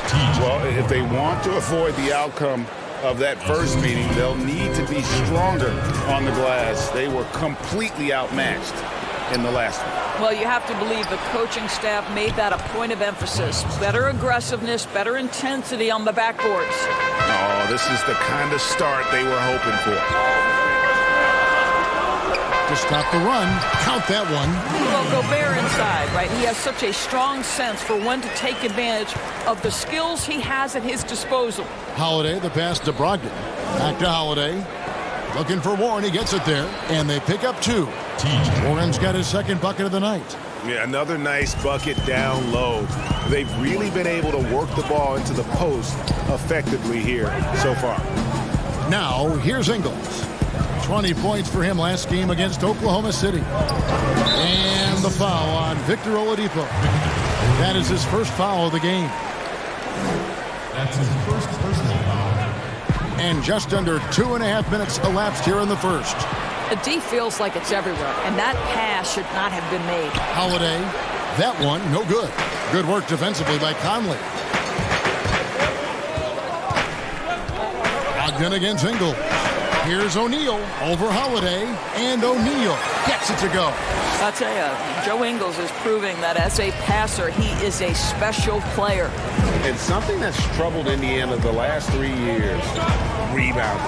I think, Greg, it's probably manifested at both ends of the floor, right? Some of it's about roster construction, some of it's about style of play, some of it's about philosophy. But their inability to control the glass has at times had an impact on them. For the Jazz, George Niang, he's checked in for Joe Ingles. Jordan Clarkson comes in for Royce O'Neal. And Emmanuel Mudiay subbed in for Mike Conley. Doug McDermott, he's checked in for Indiana. T.J. McConnell comes in for Malcolm Brogdon. Well, Emmanuel Mudiay, that kind of shot will up your field goal percentage, gentlemen. To the right side. Releases from 15. That's good from McDermott on the assist by McConnell. And hitting the mid-range jumper here early gives the defense just another thing to think about. They're basically saying you're going to have to guard us at every point on the floor tonight if you're going to have any chance. Gobert can't hit. I'll tell you, most of the time this guy's going to finish that, but that was tremendous defense that prohibits him from completing the play. And the shot goes down. Well, the respect you have to have for McDermott's jump shot opens up that drive for the easy opportunity. Jazz passing it around. Nice shot by Gobert.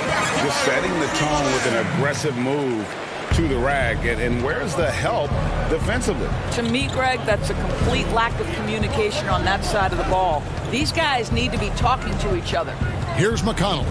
Rudy Gobert picking up that last basket. McConnell finds Turner. Back to McConnell. Down to 5 on the shot clock. McDermott passes to McConnell. Gobert pulls it in. Well, certainly not the best defensive effort, but this guy can't make them pay for their laziness.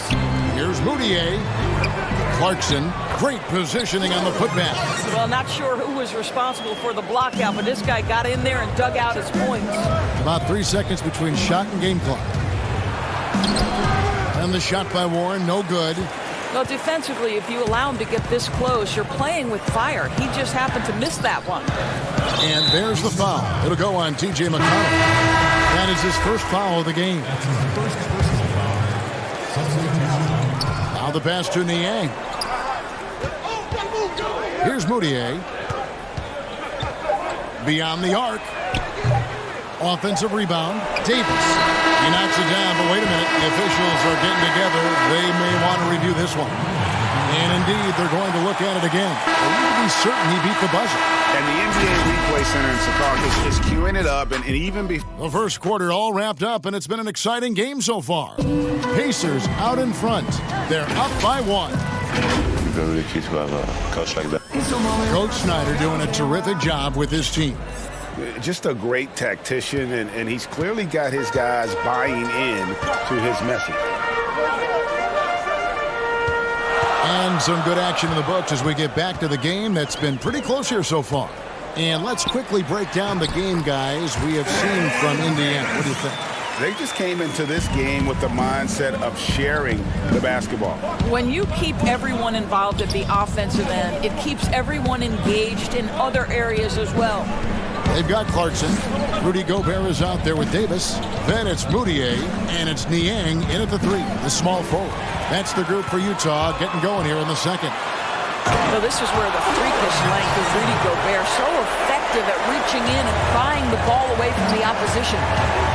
Interesting story about Rudy Gobert. He was an excellent student in high school, but he was getting into physical fights. So what does his mom do? Play sports, my son. Track and field, martial arts, even ping pong. What I love, though, is he has not lost that tough disposition. Moutier finds Gobert. That's tipped.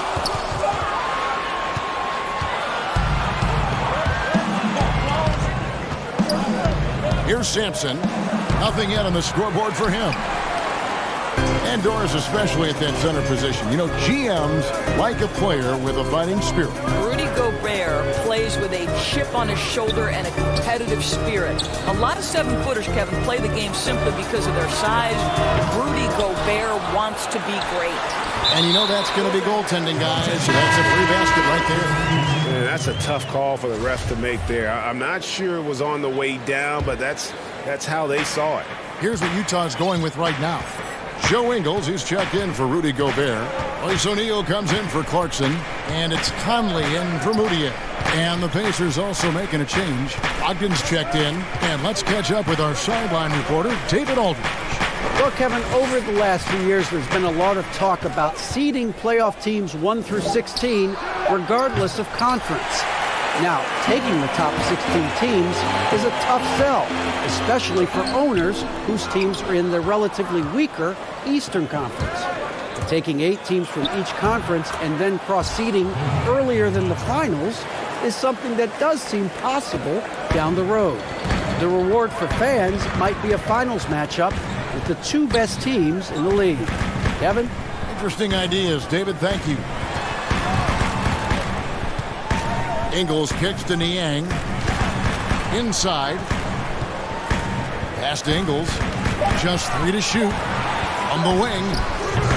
The putback. It's good on the putback. Niang's got the lead up to 3 now for the Jazz. Again and again, they're dissecting the defense and creating those high percentage looks from inside. Offensive rebound. And it's Davis with the ball for the Jazz. Following this one, they get to host the Pelicans. That'll be the second of 4 games at home for them. Ingles, the bounce pass.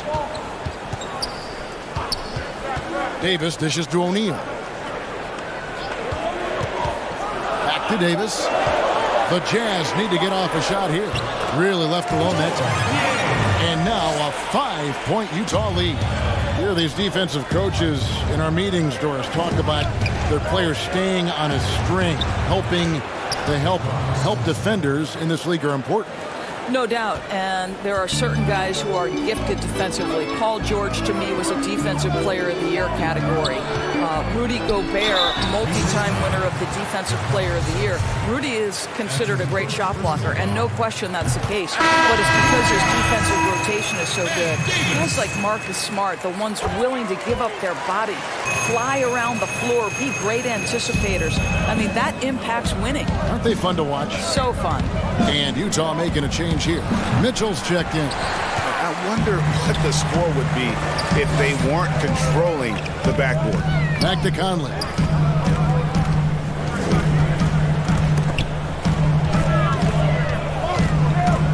Davis inside. He's covered by Warren. The drive by Mitchell. Oh, and he blocks it off the glass. Wow. One-on-one fast break.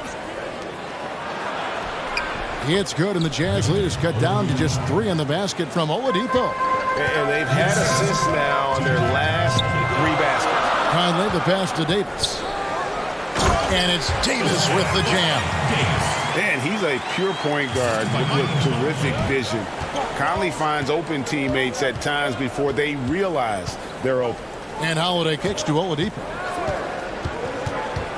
Back to Holiday. The kick out to Oladipo. Warren dishes to Turner. Some nice passing here by Indiana. Warren, the pass to Oladipo.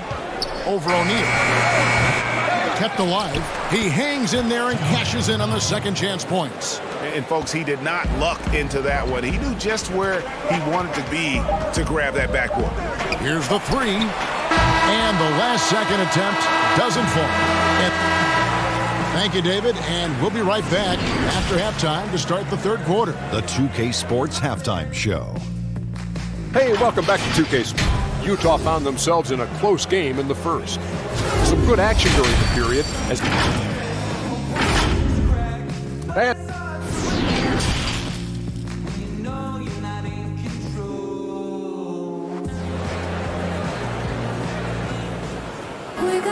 And if you're just joining us, we've played through the first half in a game that's been fairly even so far. You have to like what we're seeing from Davis. The way he was able to finish on the block was incredible there in that first half. It felt like his work on the interior really gave this offense a boost. Let's see if he can dominate the rest of the way. And on the floor for Nate McMillan starting the second half. Warren and Turner at the 4 and 5. Then there's Malcolm Brogdon. Then there's Victor Oladipo. And it's Holiday in at the shooting guard. Here's Gobert. And the shot is long. Pacers trail by 3. And you look at the 2018 All-Star season for Oladipo, Doris. What was the development in his game that you saw that took him to the next level? I think probably the part that made him almost unguardable is his willingness to shoot threes off the dribble. That deep threat, that willingness to space the floor and use the dribble drive to enhance that is probably what put him over the edge. And he's an automatic finisher when he gets into that area. He is, and he picks the simple one-hand stuff to get the 2 points. They get it back. Here's Turner. Lays it up and banks it in. Turner's got 6. They are just killing him on the interior. Stolen by Holiday. Brogdon outside. And he makes no mistake on the slam dunk. Well, this is one aspect you'd like to see more of from T.J. Warren. We know he's a great scorer. Pretty dime there. Conley kicks to Ingles. Here's Gobert, and there's the feed to Ingles, and he gets the bucket. And you gotta love the big bucket in the paint in this sort of a grind-it-out game. Brogdon with it. Now defended by Gobert. Warren. Pass to Turner. Outside Holiday. Brogdon against Gobert. Lets it go from 11. And the shot by Warren, no good. And you know, you can't impact a shot that close any better than he did on that possession. Boy, whether he blocks it or simply alters it, the result is pretty much the same. And it's Conley penetrating. Here's Gobert. Just 5 on the clock. From the Bengals. At the tip. And there's Gobert putting it right back in. And now a 3-point Utah lead. I love it when Rudy Gobert crashes the offensive glass, uses those long arms to great advantage. The shot by Holiday, no good. I'll tell you, it feels all night like this guy's been forcing shots, rushing shots. He's really struggling on the offensive end. O'Neal passes to Gobert. That one falls through. It's his 6th make from the floor this game, now 6 for 10. Well, this guy flat out carrying the load for them offensively. He is taking and making good shots. What a terrific job. Here's Warren. The putback controls the rebound and puts it back up and in. Miles Turner is simply a workhorse. I mean, he keeps plays alive with his length and activity. On the wing, Mitchell, guarded by Holiday. Holiday against Mitchell. And Utah again with the bucket. And his presence as a scorer, it just has a calming effect for the rest of the team. He's a fallback option whenever they need him. And the Utah fans known league-wide for their passion. This is a very tough place to get a win on the road, Greg. You know that as well as anyone. You've got the elevation, second highest in the league, and as you mentioned, those fans are loud, proud, and passionate. Miles Turner is a major force on the backboards. If you do not put a body on him, he's going to make you look foolish. Conley left side. Gobert against Turner.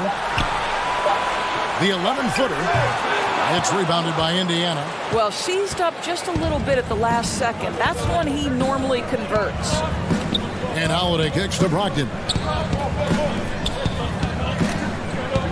Oladipo taking his time here. Back to Holiday. Pass to Oladipo. Indiana needs to get a shot off. Fade away. Turner. And they force the shot clock violation. Great team.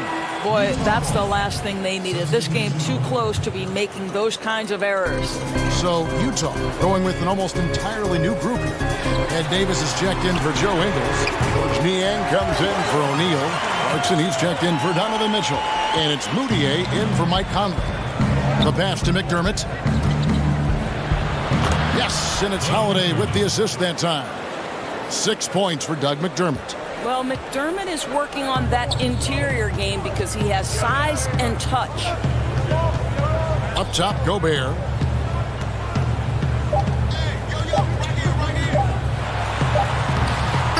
Missed. And we've reached the end of the third. It's the Jazz leading by 4. Live from... And let's listen in on what Nate McMillan had to say to his team. We're good, right here. Come on. We've reached the fourth quarter, and what has been a very competitive game should be an exciting finish. Okay, now let's reset our lineups courtesy of Gatorade, all fueled up and ready to go for this fourth quarter. Taking a look at the Jazz. Davis is out there with Rudy Gobert. Then there's Jordan Clarkson, and there's Emmanuel Moutier. And it's Niang in at the 3. Joe Ingles.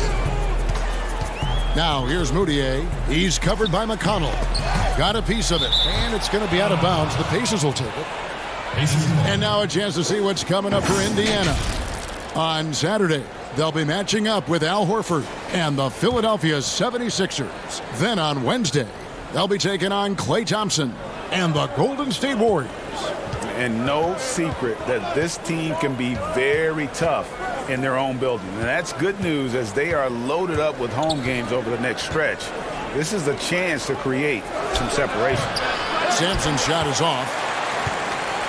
Utah leading by 4. Moutier dishes to Gobert. Davis kicks to Moutier. Shooting foul as the whistle blows. He'll shoot 2 free throws. That's his second personal. Guys, when you think about the Jazz, you are talking about an elite defensive unit. Rudy Gobert in the middle, the defensive player of the year, and the guys around him are committed to the scheme and outstanding individual defenders. Royce O'Neal's checked in for Ed Davis. Edmund Sumner's checked in for the Pacers. Holiday goes in. McDermott, no one around him, pulled the shot a little left, but the bounce goes his way. Well, McDermott's known for that catch-and-shoot game. The rise and fire on the catch. Pretty. And the Jazz very disciplined at the defensive end. Now, Kevin, you have a veteran squad with the anchor Rudy Gobert, one of the elite shot blockers in the entire league. And this is a group that's so important here. They defend without fouling. Jazz passing it around. Moutier kicks to O'Neal. Dishes it to Gobert. Pass to Clarkson. Back to Gobert. Takes the 13-footer. Rebounded by McDermott. Cannot believe he missed that. I'm sure he can't either. I agree. Good for the 5th time in 5 shots. He remains perfect. And that's about the worst defense I can imagine a team playing coming down the stretch. You know, we talk about execution offensively coming down the stretch. To me, it's as important defensively, and they didn't have it. And since halftime, it's been much more of a struggle for them to score inside. The D has been a bit quicker to collapse when they get it down low. Mike Conley's checked in for Moutier. Then for the Pacers, Warren's checked in for Justin Holiday. Aaron Holiday comes in for Edmund Sumner. And Brogdon subbed in for T.J. McConnell. Seems to me that Rudy Gobert could be a Defensive Player of the Year candidate every season. But on the offensive end, guys, he's really starting to grow. Holiday, the pass to Brogdon. Here's Bitadze. And contact on the shot, so he'll be shooting free throws here. I mean, even from over here, you can see that one pretty clearly. And the first one drops. He's perfect from the line this time. Just a little under 2.5 minutes have passed now here in the 4th. The drive by Gobert. Outside Conley. Back to Gobert. And he drops it in from the low post. Gobert's got 5 points now in the quarter. Rudy Gobert is so competitive. Doesn't want to let a big moment go by. Nicely done. T.J. Warren under duress. Big time moment. No problem. Ingles kicks to Clarkson. Out to Conley.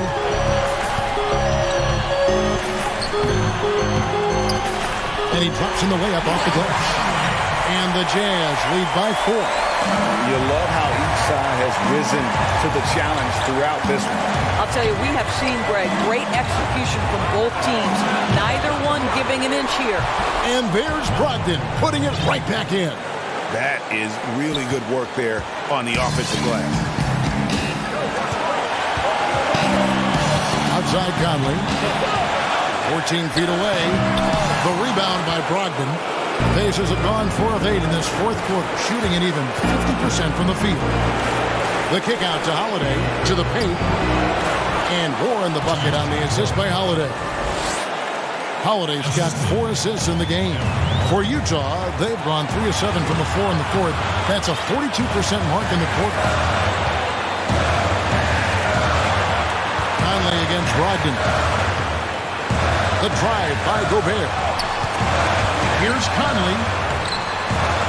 A second chance effort, and that's 2 points on the layup. Big time basket there on the inside. I mean, he had to get that one up and over the big guy. Has the ability to score against size, and those were crucial. Now here's McDermott, guarded by O'Neal. Holiday against Clarkson. Count it! A huge shot to tie it up. And that one sends the bench into a frenzy. I'll tell you, these guys have worked so hard together. Everyone pulling in the same direction. Beautiful to watch. Ingles finds Gobert. Back to Ingles. Shoots over Warren. Ingles can't get it to go. 2-second difference between shot clock and game clock. Passes to Holiday.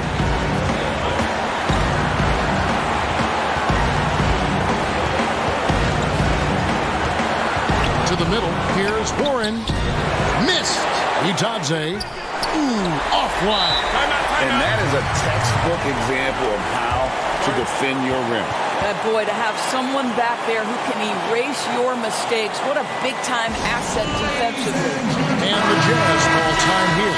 Now the presentation of our Jordan Player of the Game, Miles Turner. And his percentage from the field tonight seemed almost made up.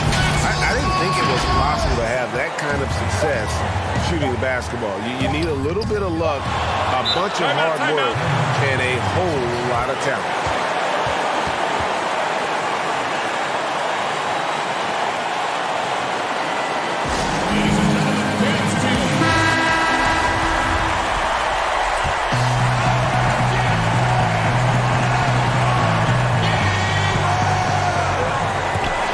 And that one goes out of bounds. Last touch by Oladipo. Wow, what a time for a turnover. Shows you just how key one play can be. And that's going to do it for regulation. So we are headed to overtime. And we've got more NBA. These teams have battled tooth and nail before quarters, and now we head to overtime. Should be a blast.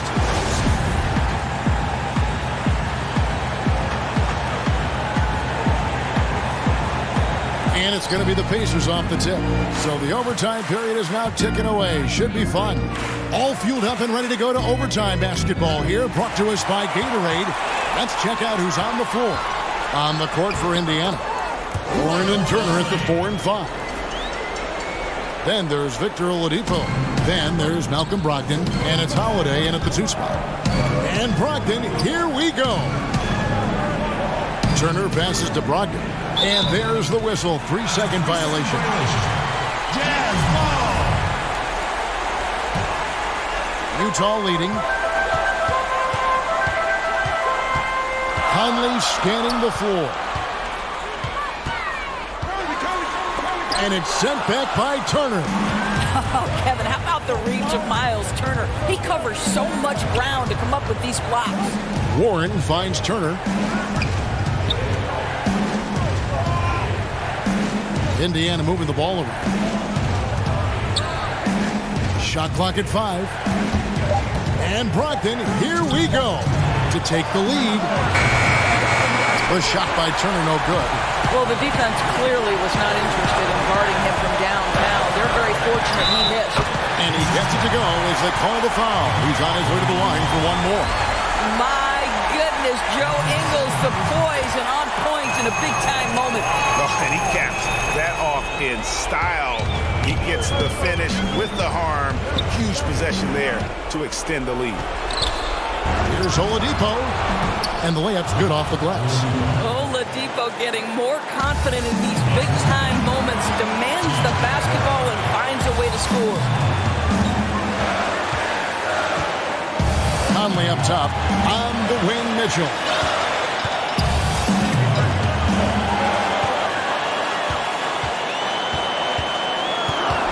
He feeds it to O'Neal. Banked in off the glass. And the Jazz lead by 5. Well, to me, this is what great point guards do. Donovan Mitchell demonstrating just how skilled he is at connecting with open teammates. Pass to Oladipo. And here is Brogdon. The dish to Turner. The kick out to Warren. On the wing, Holiday. The 15-footer. It falls! What a beautiful shot to bring him to within 3. Jazz have gone 3 of 4 on their field goal attempts since the beginning of overtime. Mitchell outside. At the top of the key, Gobert. Outside Conley. Ingles in the corner. The shot from 20 feet away. The rebound by Brogdon. And Brogdon has got the ball here for the Indiana Pacers. Warren kicks to Brogdon. Back to Warren. Oh, wow, a huge basket to tie the game. Embrace the challenge, TJ Warren. Big time shot. It's my time. Conley against Brogdon. It's goal! Michael Conley. And big time bucket there. They've got to play for a stop here with the 2-point lead. Most important thing, no open threes. And oh, what a play. He just palms the block. And he commits the intentional foul. Yeah, you can't let him hold the ball and just milk those last seconds away. That's the first. That makes it a 3-point lead. So he gets them both, and it's a 4-point ball game. That's what you call slamming the door. This one is over. Here's Warren. And a miss there off the inbound. And so it's Utah who scraped by with a win. They had to scrape and claw to push it to open.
unprecedented improvements, shooting, puck pickups, upper and lower body fluidity, and goaltending.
been talking so much NBA 2K21, but we wanted to stop and take a moment to thank you guys for tuning in and joining us for 45 episodes in NBA 2K20. We've had so much fun connecting with you all over this past season.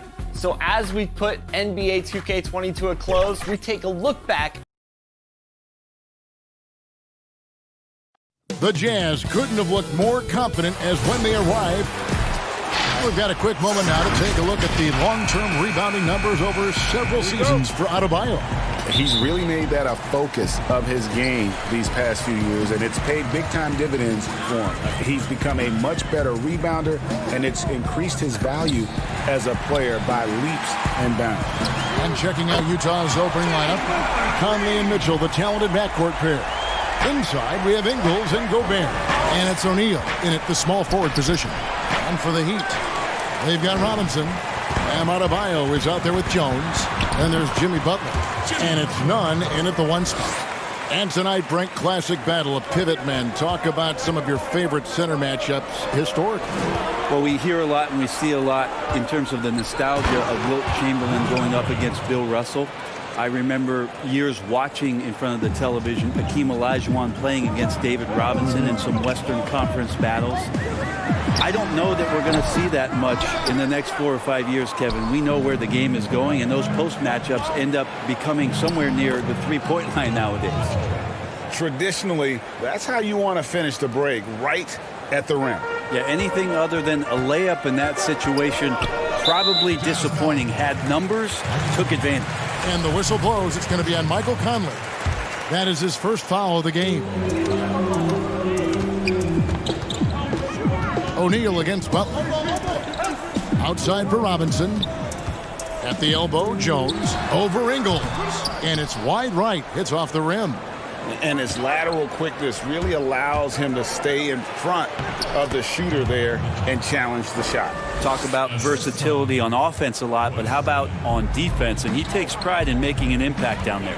Here's Nunn following the basket by Donovan Mitchell. Nunn passes to Robinson. Pass to Nunn over Mitchell. Nunn can't get it to fall. For Utah, they've gone 3 of 4 from the field to start out the game.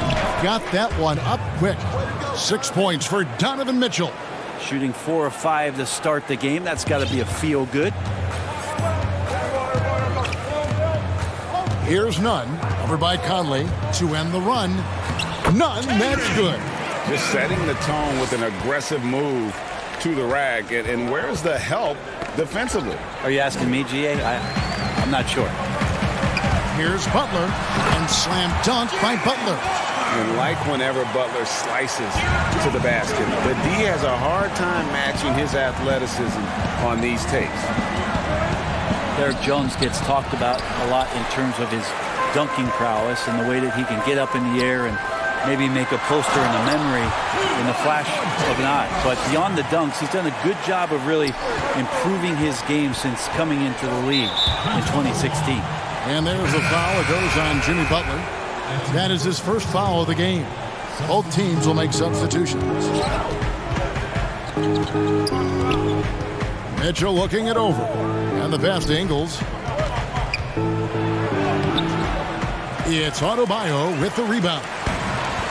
Hey, Brent, for Derek Jones, he saw the floor a good amount in his first full season with the Miami Heat. Derek Jones is somebody that the Miami Heat continue to explore. And I guess if you're within that organization in Miami for a number of seasons, they like something about your competitive spirit. And that's where Derek Jones has probably found a home here in Miami. Clearly a foul. The Jazz shooting their first free throws of the game right now. No good on the free throw. Kelly Olynyk checked in for Miami. Iguodala comes in for Jimmy Butler. Then for the Jazz, Ed Davis is checked in for Rudy Gobert. George Niang comes in for Mitchell. And it's Moutier in for Mike Conley. Now here's Dragic. 11 points last game. Yep, that one goes in there. They've wasted no time settling into their offense. Clarkson against Iguodala. Clarkson passes to Niang. And it's Iguodala with the rebound. Here's Miami now.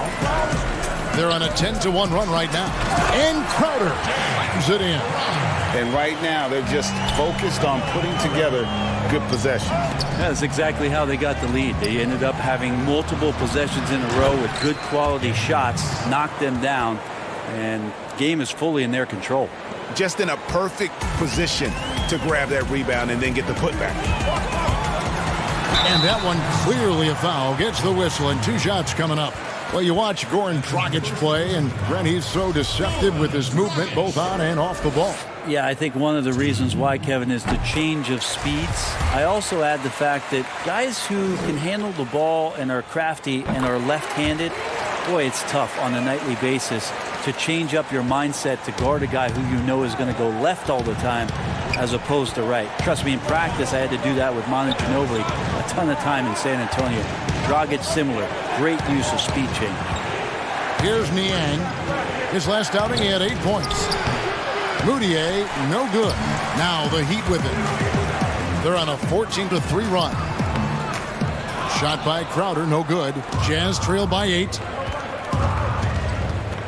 Niang passes to Moutier.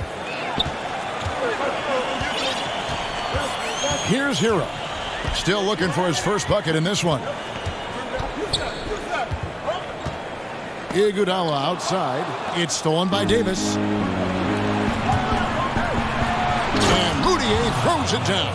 So hard to guard point guards with a change of speed. Moutier there with a nice burst to the basket. There's Dragic with the 3. And so it's Miami with their lead standing at 6 points here at the end of the quarter. A terrific tempo and a great pace. The fast break has been a central part of their offense. We've got more NBA basketball coming your way. And every year I want to keep getting better, and well, and as a competitor, this is what you should be thinking. And Greg, you should be talking about winning a title. For sure. I mean, it'll take a lot of work, but Gobert sounds like he's up for the challenge of proving the doubters wrong. Welcome back, everyone, to the second quarter of play here on Noche Latina. Vamonos. And what stands out to you guys from the Heat in this one? Well, they've been aggressive from the beginning, particularly on the offensive end. Well, if they wanted to start well, this would be it. They seized momentum right away, and they just didn't let it go in that quarter. Myers Leonard is out there with Olynyk. Then there's Dragic. Then there's Iguodala. And it's Silva in at the 3 slot. That's the group on the floor for Miami. All sorts of time. And Davis pulls it down. Jazz trail by 6. And he takes that one up and powers it through. Really good job on the timing of that cut into the lane. The speed that Clarkson has can be a problem for the defense. Passes it to Dragic. Dishes it to Olynyk. On the wing, Iguodala. Ingles covering. Outside Dragic. A 3-ball. A rebound by the Jazz. They come into this one following a loss to the Thunder. Pass to Ingles. Davis with it. Moutier kicks to Davis. The Jazz working the ball around now. The shot, no good. The Heat go the other way with it. Defeated by the Hornets in their last game. They'll try to put that one behind them. Count the basket. 6 points for Goran Dragic. It's an energy boost not only for the player but for the team when Dragic gets hit like that and still finishes over the defense. His teammates are pumped. Moutier pass to Niang. It's rebounded by Leonard. Defense is tough as it comes right there. He's a hard man to deny when he gets the ball to the rim. Inside, here's Niang. And a lot of contact on that one, so he'll shoot 2 here. Faster pace now, Brent, in the NBA. This has become an endurance, and well-conditioned athletes are a must. Obviously, Kevin, over the past couple of seasons, the pace has picked back up. It's very reminiscent of the early 80s when you had the Lakers running, the Denver Nuggets running. Yes. You have these teams that are just flying up and down the floor. So as a fan, I think it's a wonderful opportunity, especially the closer you can sit, to watch a Russell Westbrook, to watch a Paul George, to see a Giannis get up and down the floor with such fluidity and grace. and skill set. So the game opening up has also opened the eyes to the fans about just how great the athleticism of NBA players is. Jones checked in for the Heat. We're just over 2.5 minutes into the second quarter. 5 to shoot. Mitchell finds Gobert. Over Adebayo. Gobert can't hit. And so it's Butler with it. He'll bring it up for the Heat. 6-point lead. Next up for them, the Knicks coming out here to play. And that's the third of 4 straight played at home. And Robinson wide open. He shoots. And a miss there on the triple. Well, even though he misses that one, the defense has got to talk about that, Kevin. That's a bad miscue. And you can't give up looks like that all game long. Conley's shot is off. And the effort never stops with him. No easy shots when he's on the floor. Well, it's about the defensive end, and that's what guys feed off. He gives the effort down there at all times. He gets that one. Niang's got 6. Yeah, this story in the second quarter, much different than the one in the first. We're finally seeing some aggression. Pass to Adebayo. 13 feet away. Gobert pulls it in. Gobert's got his 5th rebound in this one. Over in the corner, Conley. There's the triple. And with that, the Heat lead is cut down to just 3 in the basket from Niang. And he's a pure point guard with terrific vision. Conley finds open teammates at times before they realize they're open. None can't get it to fall. For Utah, they've gone 4 of 10 in the second quarter from the field. Mitchell kicks to O'Neal. Back to Mitchell. There's 49 seconds left in the first half. Off target from the baseline.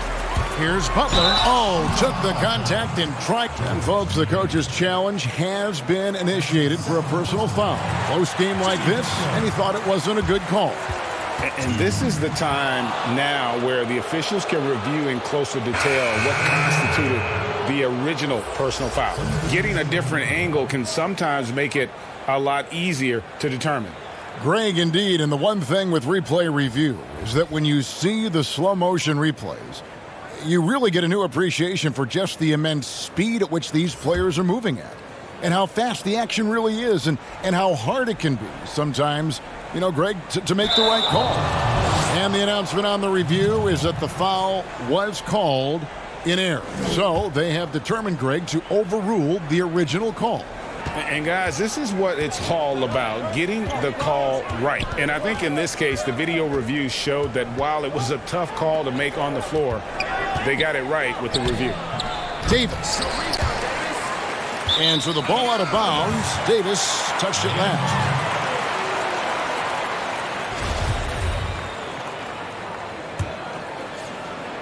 Miami leading by 3. 5 seconds separating the shot and game clocks. Davis with the double team. And wrestling for it there, but no one has possession. We'll have a jump ball.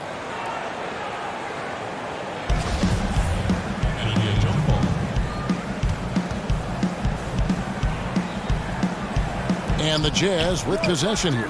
Yeah, take your time. You don't give them another possession. Yeah, hopefully that's what they'll do here. It's what most teams try to execute at this time in the game. Here's Adebayo.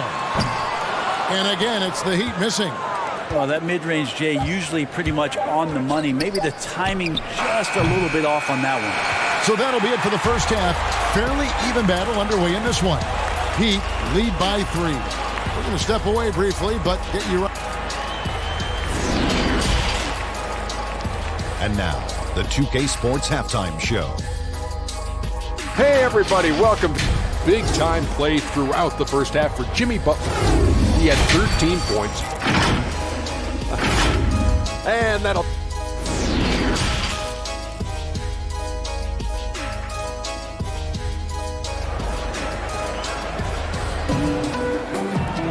Second half of basketball upon us. We may be in for an exciting finish based on how close of a game it's been so far. We are seeing a tremendous game from Jimmy Butler. Really impressed with the shot selection through the first half, just taking what he can get from the defense. Yeah, I'm thinking back to the first half and wondering, did he take a low percentage shot? Everything efficient. So on the floor for Utah. Inside, we have Ingles and Gobert. Conley and Mitchell, the talented backcourt pair. And it's O'Neal in at the 3. There's the pass to Gobert. It's stolen by Adebayo. Here's Nunn from deep.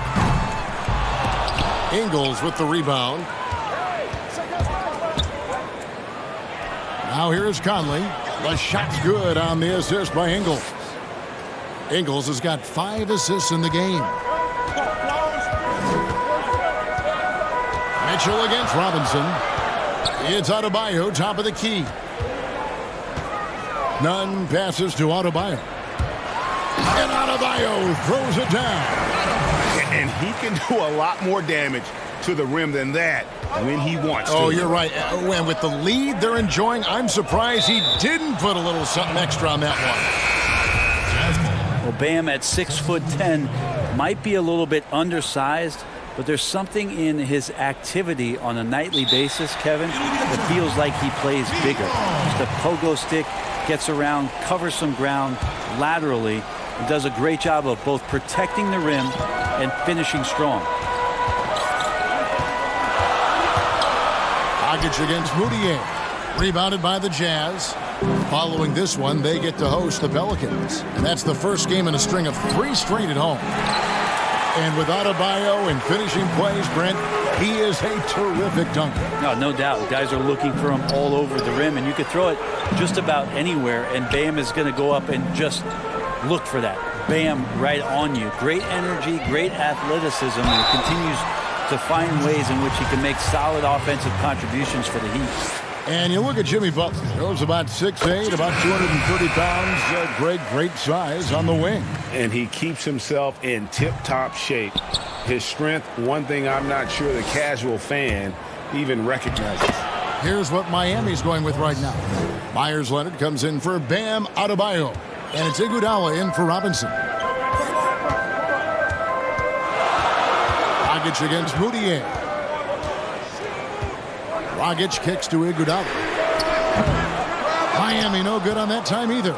Jazz trail by 4. And here's the fast break. Clarkson leading the way. And it's good for 2. Okay, good game plan. Start the second half. 3 of 4 so far from the field. And it's Dragic bringing up the ball for Miami. And denied. He sends it right off the glass. Passes it to Clarkson. Now, here's Ingles. He's tightly guarded. Here's Gobert. That one a little long. Miami's gone 0 of 2 from deep to start things here in the second half. Butler kicks to Dragic. The kick outside to Butler. Outside Leonard. Pass to Silva.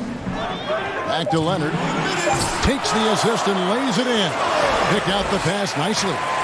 Leonard's got his first points of the night. Throws it up high. Ingles dishes to Gobert. Pass to Moutier. And foul on the shot, so he'll get a chance at the line.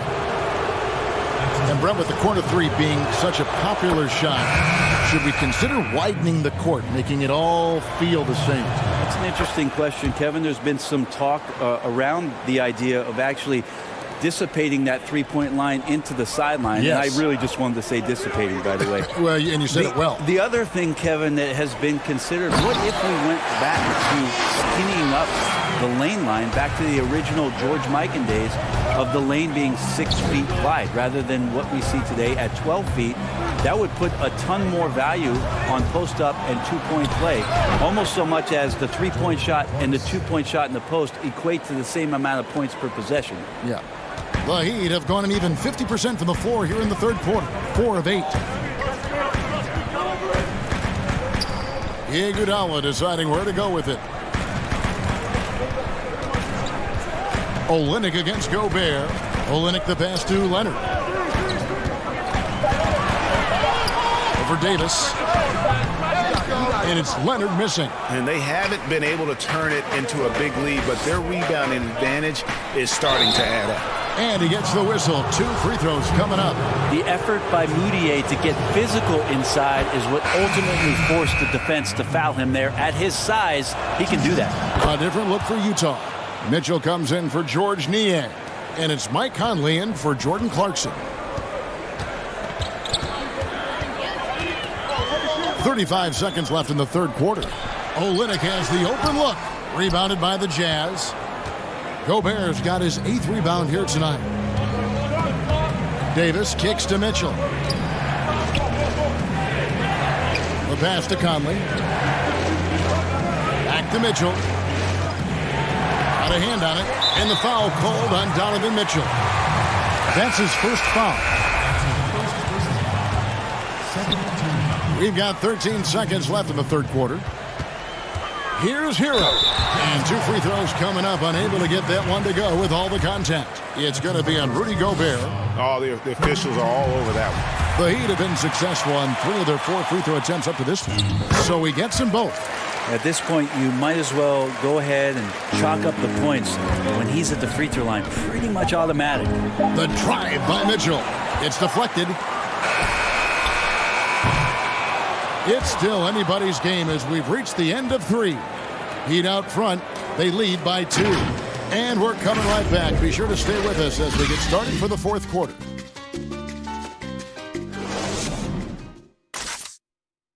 While we have the chance now, folks, let's go to our State Farm assist of the game. And definitely deserving of the prize tonight. How about the read he made here? Looking like a point guard with the pass right on the money. So helpful to the offensive versatility when your bigs can create, freeing everybody up, and that cut was wide open. Well, this has been a great contest so far, and I imagine the fourth quarter could have even more action in store for us. All right, now a chance to set the floor courtesy of Gatorade. Fourth quarter action, all fueled up and ready to go. And for Miami, looking who they've got out there. Robinson is out there with Jay Crowder. Then it's Bam Adebayo. And it's Hero into the 2 guy. O'Neal misses. I think he rushed that one just a little bit, thinking the defense was going to get close. They weren't. Back to Crowder. Oh, tried to dunk it home, but drew the foul, and he'll go to the line. It goes on Ed Davis. And you know what? Saved what was likely to be a dunk. Joe Ingles is checked in for Davis. And he makes both free throws. And they're drawing more whistles and working their way to the line here in the second half. To the paint. It's stolen by Adebayo. Here's none. Up top, Adebayo.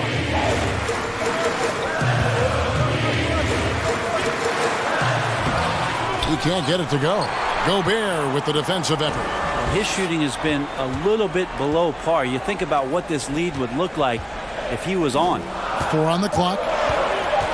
Robinson for 3. Drills it from outside. Robinson's got the lead up to 9 now for Miami. Well, he's got that height advantage, and out on the perimeter, a smaller defender is just not going to contest.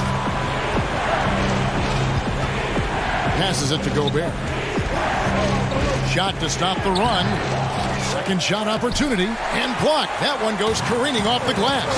Hate to say it, but if they're still trailing at the final buzzer, a lot of this is going to be felt by him. His shooting tonight has just been atrocious. Big miscommunication on defense. He recognizes it and quickly takes advantage. Well, I know they don't have mobile devices out there for texting, so they might as well talk to one another, Greg. Boy, you have to be impressed with the offensive production. They have got it firing on all cylinders. I mean, this team is just dangerous. Right now, every shot that they're putting up feels like it's going in. They double him with Mitchell. Mitchell against Adebayo. Pass to Crowder.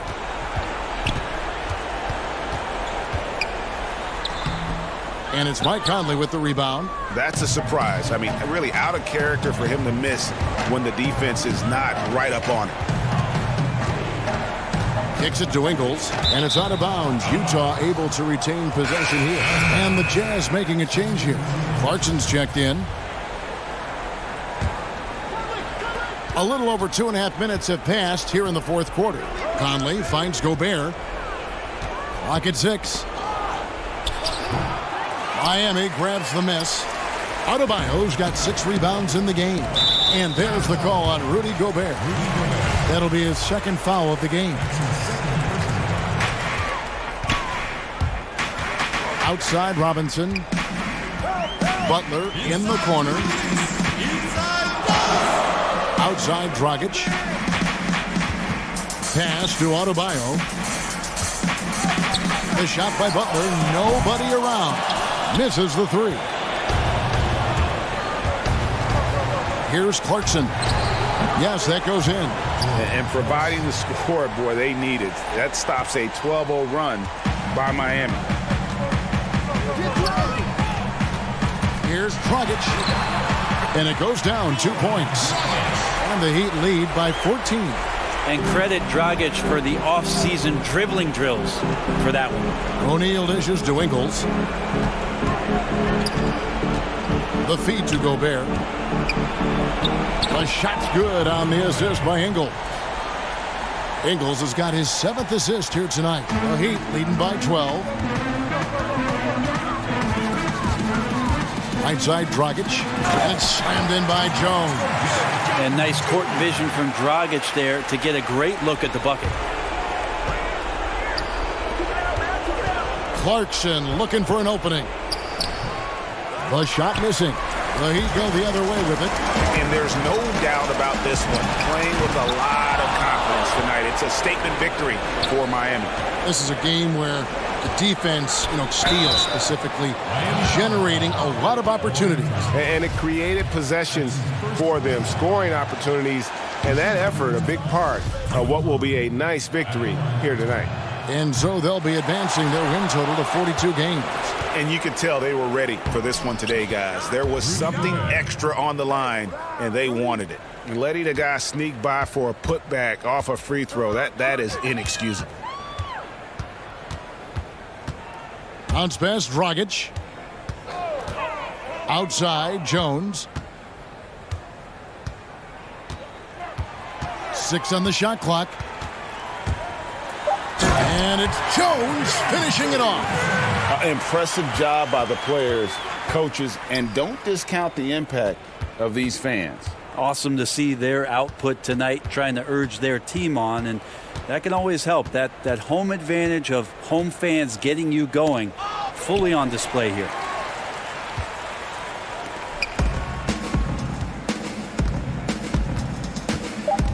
Now Dragic.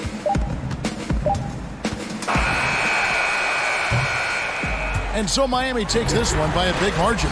Even early on in this one, David, thank you as always. Thank you for joining us. That'll do it.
benefits to the stick, resulting in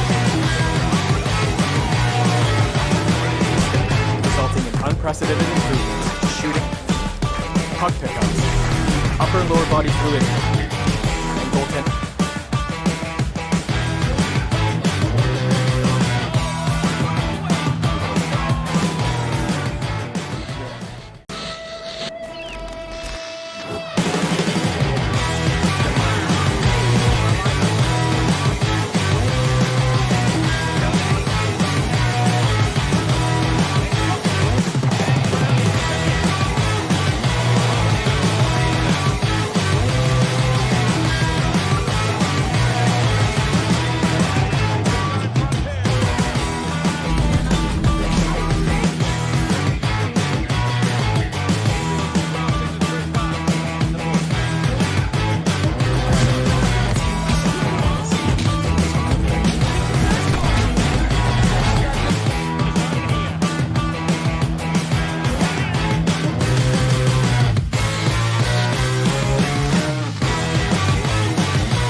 Unprecedented improvements in shooting, puck pickups, upper and lower body fluidity, and goaltending.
Welcome to this very special episode of NBA 2K TV. I'm Alexis Morgan. And I'm Chris Manning. Special episode because we have reached number 200. Here's Tatum and Slam.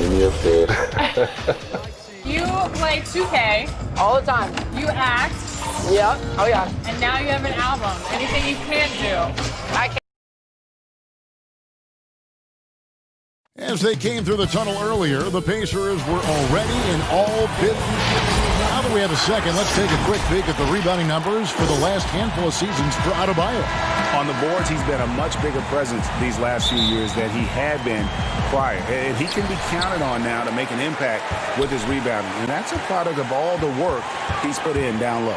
So the opening lineup for the Heat, they've got Adebayo. Jimmy Butler is out there with Jones. Then it's Robinson. And it's Nunn in at the point guard. And for Indiana, Warren and Turner at the 4 and 5. Then there's Malcolm Brogdon. Then there's Oladipo. And it's Holiday in at the 2. Here's Nunn. And with the playoffs ahead, some have argued for a play-in tournament, Clark, to determine the 6 through 10 seeds. What do you think of that? An interesting concept. In theory, it certainly might allow for more teams to be engaged down the stretch. You know, with Adam Silver, he's very much interested in seeing how to make the game better in every way. So there are no sacred cows. Just because it's been done one way before doesn't mean that he's not looking at ways to change it for improvement. And keep that fan base really interested. Yeah, that's a big part of what's made the league as successful as it has been worldwide. Here's Nunn after the made shot from Victor Oladipo. Outside Robinson. Pass to Adebayo. Shot clock at 6. Over to the left wing. Nunn. And no good. And it's the Pacers taking it the other way. This time they faced off, it was White here at home where they couldn't get it done. Well, in that one, you could pretty much see the writing on the wall. Their performance was lackluster at best. Yeah, they looked distracted, far off, distant. I mean, it seemed like their heart wasn't in it to try to win that game.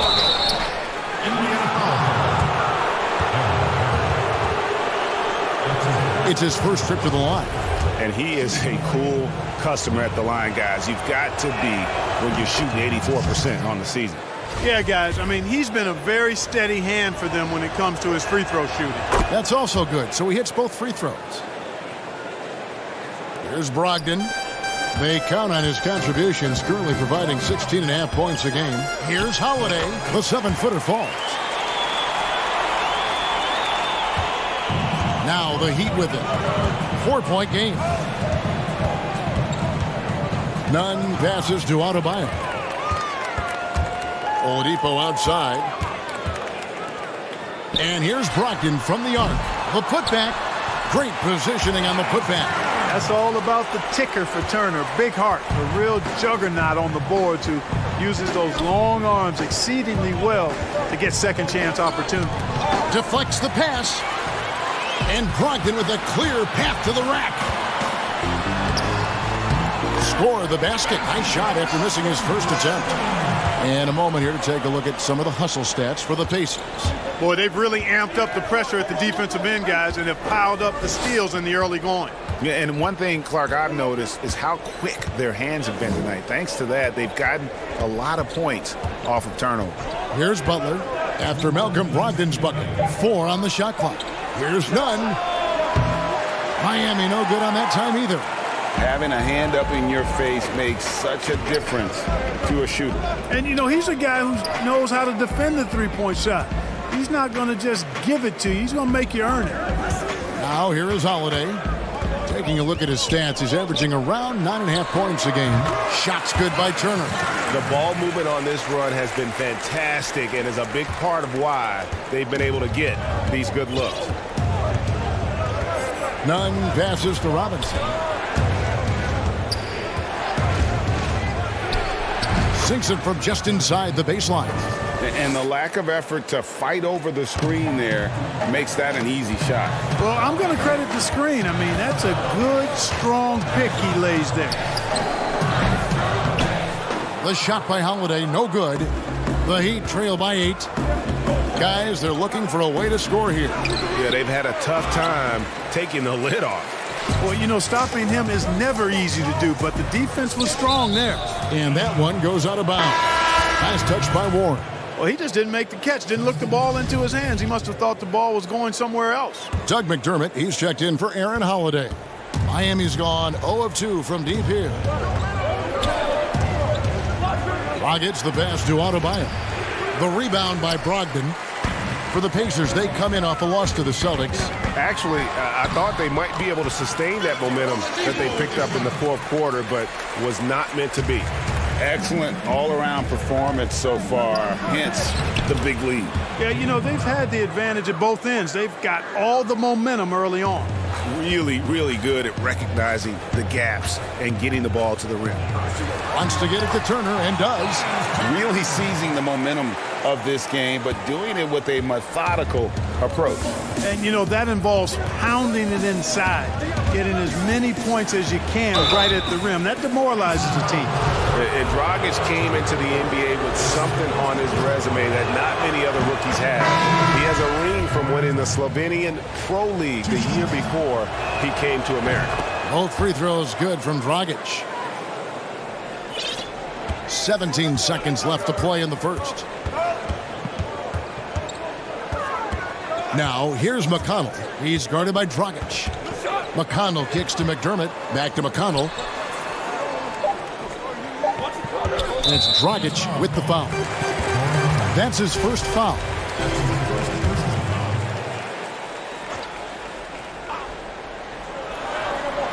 And out of bounds as the Heat gain possession.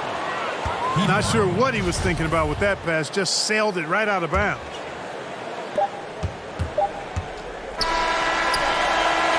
And we reached the end of the first quarter. It's the Pacers up by 8. It's the NBA on 2K Sports from Indianapolis. Jimmy Butler, a hard worker on the floor and off the court is. I worked extremely hard to get where I am today. A boombox aquarium, huh? Points for originality, Greg. Butler not shy, breaking from convention, beats to the rhythm of his own drum. And for those of you just tuning in, the second quarter of action is where we're at right now. And when you consider how the Pacers are doing, guys, what do you think? Impressive start. They came in with a well-conceived game plan and have executed. Yeah, you know what? Makes it really easy for the coaching staff in that case. No adjustments needed. Just keep on keeping on. They've got McDermott, and it's Bitadze in at the 5. That's the 5 to begin the second quarter for the Pacers. Outside Holiday. Pass to Sampson. No one near him. And all around the rim that time before dropping in. Sampson's got the lead up to 10 now for Indiana. And around a minute gone here in the second quarter. And it's Dragic with the foul. That'll be his second foul of the game. Edmund Sumner's checked in for the Pacers. Heat also with the sub. Leonard, he's checked in for Crowder. Now, here's McConnell. Defense right on him. Some nice passing here by Indiana. Holiday gets the bucket. And really keeping the ball hopping around here offensively. The last 5 trips they've had have ended with a great pass leading to a basket. They're really sharing the sugar. Now, here's Dragic. 11 points for him in that last game against Charlotte. And with that shot, the Indiana lead is cut down now to just 9 in the bucket from Leonard. The kick out to Holiday. Pass to McConnell. Here's Bitadze. Back to McConnell. The pass to Sumner. Tried to come right back with the 3 of his own, but it's no good. Passes to Hero. Second quarter of play with around 2 minutes gone so far. From deep, Iguodala. that shot off, so Indiana will take it the other way. They've held a 12-point lead early, and they're off to Philadelphia after this game as they'll take on the 76ers. That'll be just one game played away from home for them. A lot of players keep track of their stats, their own team stats, but Clark, how much do guys pay attention to stats in-game? I have no idea. I mean, I know stat sheets are given to the coaches during the timeouts throughout the game, but I don't think players in general are able to monitor their numbers. Now, there are exceptions to every rule. I imagine every team may have a player or two that can chart his numbers during the game, but the vast majority are too occupied with playing the game to keep up with the stats. And they're looking up at the scoreboard, too, aren't they? Because they give individual stats up on the board. Oh, man. Yeah, I tell you that, and then watching replays is one of my pet peeves with players. I mean, they should just focus on playing the game instead of always looking up to see if they fouled or not. And he just dangles from the bucket after sending that one through. And you can see which team has the swagger right now. Well, you know what? You don't want to do too much to get an opponent riled up. You got to be mindful of that. Dragic kicks to Olynyk. Miami no good on that time either. Got a piece of it. And so it looks like the Pacers will retain possession here. And here's a look at some numbers for Brogdon. And he's not passing the ball as well this month. If you look at his numbers from earlier in the season, he's not seeing the court as well. It may be a little too focused on creating his own shot than orchestrating for the guys around it. So both teams making some changes here. 1:30 left to play here in the second quarter. Here's Nunn. He had an 18-point outing in the last game against Charlotte. No good that time, and Indiana will come the other way. Just a solid performance on the interior. The rebounding has been off the charts. Yeah, you look across the board, it's actually sizing up, shaping up to be a great game. I mean, strong performances throughout, and they've really been strong on the glass. The Pacers making a switch here. Holiday's checked in, and then for Miami, Adebayo is checked in for Olynyk. Crowder comes in for Myers-Leonard, and it's Jimmy Butler coming in for Andre Iguodala. They're getting on a roll inside. Their last 3 field goals have come from the paint. Pass to Crowder, stolen by Warren. The Pacers shooting their first free throws of the evening.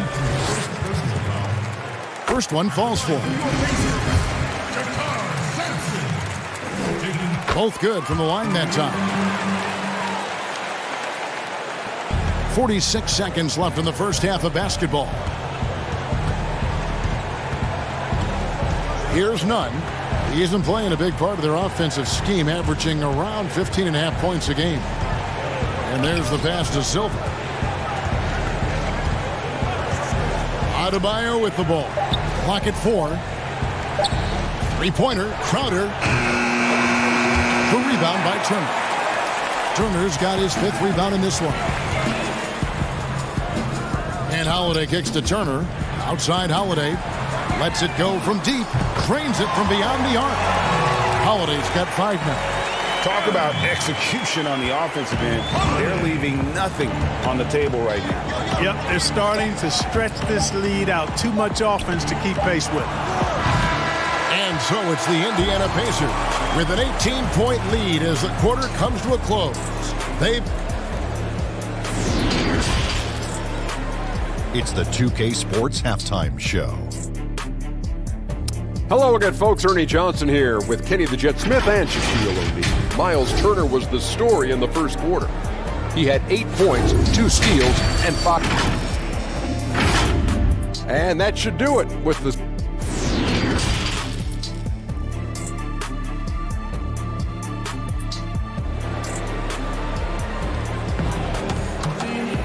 And as we dive into the second half, we'll find out if the next 2 quarters are any different from the first 2.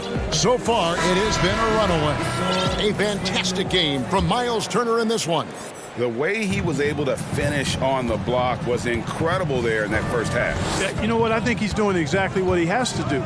Using his body, shaking off contact, and then finishing at the rim. Third quarter action getting rolling right now. Brought to you by Gatorade. All fueled up and ready to go. Here's who's on the floor. On the floor for Miami, they've got Robinson. Jones is out there with Bam Adebayo. Then there's Jimmy Butler. And it's Nunn in at the point guard position. Brogdon the pass to Warren. Fades and shoots. And it's Miami with the rebound. Next step for them, the Knicks coming out here to play. That'll be the first of 2 straight at home. And just a step ahead of the D in that possession there, making the pass. Nice assist. Brogdon outside.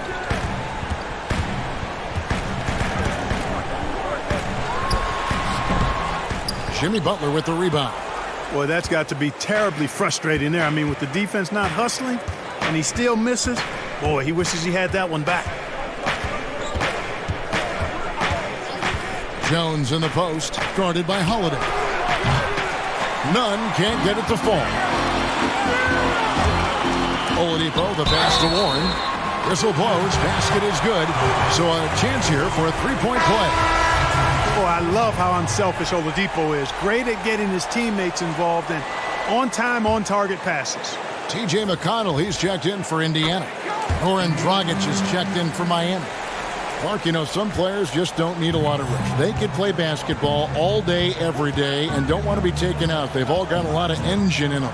Yeah, they do. 24/7 guys, we call them. They don't need a lot of fuel, and it seems like they never are out of fuel. Guys like Paul George and Russell Westbrook come to mind. I tell you what, he earned his money on that foul. Yeah, if you're going to foul, then make sure that you don't give a chance for the and one. And some changes here for the Heat. Myers Leonard, he's checked in for Adebayo. Iguodala comes in for Jimmy Butler. And Hero subbed in for Robinson. Holiday attacking, kicks it to Turner. Some nice passing here by Indiana. Oladipo against Jones. Turner back to Oladipo. Over Jones. And they turn over the 24-second buzzer, signaling the shot clock violation. And Miami making a change here. Olynyk's checked in. And it's Leonard with the ball. He'll bring it up for the Miami Heat. Since the second half started, they've only given up 3 points. Dragic gets the bucket.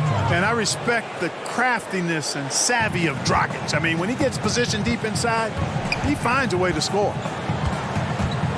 Holiday dishes to Turner. From past the arc. The shot by Holiday, no good. Far from an ideal start here. I mean, this half just 1 for 4 so far. He hangs in there and cashes in on the second chance points. Often you find him out on the wing, but Olynyk seizing the opportunity to go inside and dig out that extra. Boy, he's got freakish athleticism, and you can see why he's participated in the slam dunk contest before. This guy can fly. Down low, Turner with the steal. Holiday, the pass to Oladipo. And foul on the shot. He'll shoot 2 at the free throw line. And really the defense fouling there to prevent the layup, but that's exactly what you need to do. It is. I mean, no reason to back off and give him the layup. I mean, much better off making him go to the line. When you talk about outstanding athletes in the NBA, Victor Oladipo is on that list. Even if he's only 90%, this guy is explosive, actually more explosive than most. Hero passes to Olynyk. Outside Crowder. He kicks it to Dragic. McDermott with the steal. 2 on none. No one back to stop this. By himself. And finished off by Oladipo. Boy, Victor Oladipo, an explosive athlete, and is dangerous above the rim. And you think about trying to come back from that big knee injury, a lot riding on Oladipo's recovery. Well, a big part of his recovery and coming back effectively is sports medicine has come a long, long way, Kevin. He won the 2018 Most Improved Award. They stopped doing the Comeback Player of the Year, but you know, he's looking for that kind of return this season. 59 seconds left here in the third quarter. Goes up at the stripe. And the Pacers tack on 2 more. And at the offensive end, he's done about as much as they could have hoped for today. 2 free throws coming up, and they call the shooting foul. It's going to be on Doug McDermott. For Miami, they have shot 5 of 6 at the foul line tonight. And as a unit, they're shooting 78% from the line. That's a solid number to work with on the season. And guys, those numbers represent a nice step up from what they were last year. Justin Holiday's checked in for Victor Oladipo. Now here's McDermott. He's guarded by Dragic. They get it again. Well, he's much better than that. Really no excuse for missing that lane.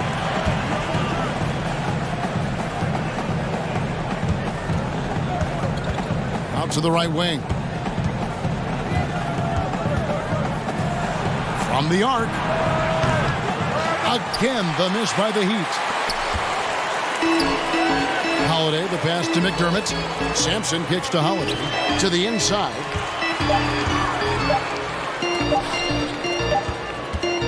And so it's Indiana with an 18-point lead as the quarter comes to a close. And we'll see if they can keep up their trend. And how about a look now at our assist of the game? Brought to you by State Farm. And the definition of teamwork right there, guys. I mean, what great communication between them, and what a beautiful feed. For me, next to the big-time alley-oops and monster throwdowns, passes like that are probably the next best thing when it comes to sweet-looking NBA highlights. And we reach the 4th quarter in a game that may be already out of hand. They've got McDermott, Malcolm Brogdon out there with Turner. And it's Bitadze in at the 4th spot. So that's the group out there for Indiana. Turner is very comfortable letting it go from there. A dependable scorer from the mid-range. Outside Butler. Clark is inside the halftime locker room in the NBA. Well, players typically just regroup individually. There may be some conversation between the players as a group, but then the coaches will huddle, evaluate what transpired in the first half, what adjustments need to be made, and then they'll communicate that to the team. And it's basically a time to rest and regroup for the players to adjust and strategize for the coaches. Clark, you think there's any videotape review in there, maybe showing players certain sets, certain schemes? In this day and age, for sure, with the use of iPads and technology. You go back to my time, there was no quick turnaround of video in the halftime locker room. Right. I do know officials do that, too, in their locker room at halftime. Pass to Nunn. Good ball movement here by Miami. Just 5 to shoot. Passes it for Robinson. From deep 3-point range, the rebound by Turner. Turner's got rebound number 7 for him tonight. They have been board dominant in this game. That's definitely been a factor in cracking this huge lead. And it's been a well-rounded performance. I mean, strong rebounding has certainly been at the center of it, but it's been good on a number of levels. And we're around 2 minutes into the 4th quarter here. Silva, the pass to Butler. Turner with the steal. And it's out of bounds. The Heat will take it the other way. Jones checked in for Miami. Miami's gotten off to an 0 for 2 start from downtown here in the 4th quarter. Here's Nunn. Shot goes down. Very quick possession right there. Indiana leading by 21. Just under 2.5 minutes gone here in the final quarter.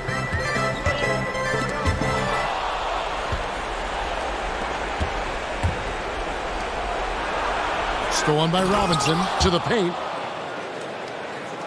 And then Jones with the jam. That's a double whammy, guys. That's right.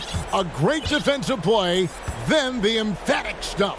Well, turning defense to offense, we talk about it all the time. Try to hit your opponent at the other end before they can set up the defense. Brogdon kicks to Holiday.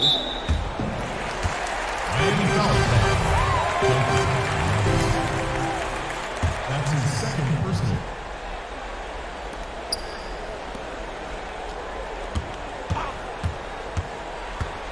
And we're about 3 minutes into the fourth quarter. Locked in the pass to Holiday. Left side, Turner. 6 to shoot. Indiana again missing. Three-pointer, Butler. It's rebounded by Indiana. Turner's got rebound number 8 here tonight in the game. Oladipo goes in. Can't connect from short range. Oh, that's terrific defense there. That's how you protect the rim. Butler dishes to Robinson. And oh boy, a lot of contact there, but he gets the call and will shoot 2.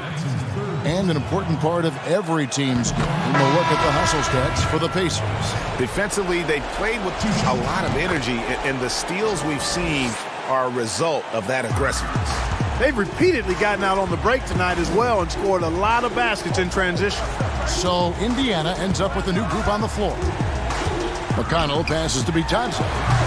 Indiana again missing.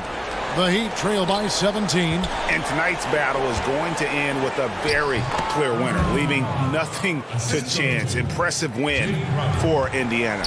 You know, it's tough to put your finger on the deciding factor in this one, but I'd say that the shooting accuracy made the difference. Yeah, I think you're on point, Kevin. They got better looks, and that tends to lead to a better field goal percentage. And for the year now, they'll ramp up their win total to an even 40. And you know, looking back at all the contributions tonight, it was a really phenomenal all-around game for Miles Turner. You have to focus on the steals he came up with. They were huge factors in the end result. Here's Hill. And that one hits back iron. Here's Bitadze. He's covered by Leonard. Sumner. Here's Leaf. Misses, and the dry spell continues. And that is a textbook example of how to defend your rim. And you know, guys, I love his fight and grit on the interior. I mean, he never lets a shot go uncontested. And now we've got the intentional foul. And you can see where they're coming from by fouling to stop the clock, but really they're just kidding themselves. Yeah, exactly. I mean, this game is over, and they're the only ones who don't realize that. They made the most of their opportunities, looking comfortable and locked in throughout the night. Boy, they've given their fans plenty to cheer about, that's for sure. Effort, skill, coaching, you name it, they've done it. Here's Leonard. Can't hit the free throw line jumper. So no problem for Indiana as they get the win. They poured it out tonight, dominant showing in front of a crowd that loved every minute of it.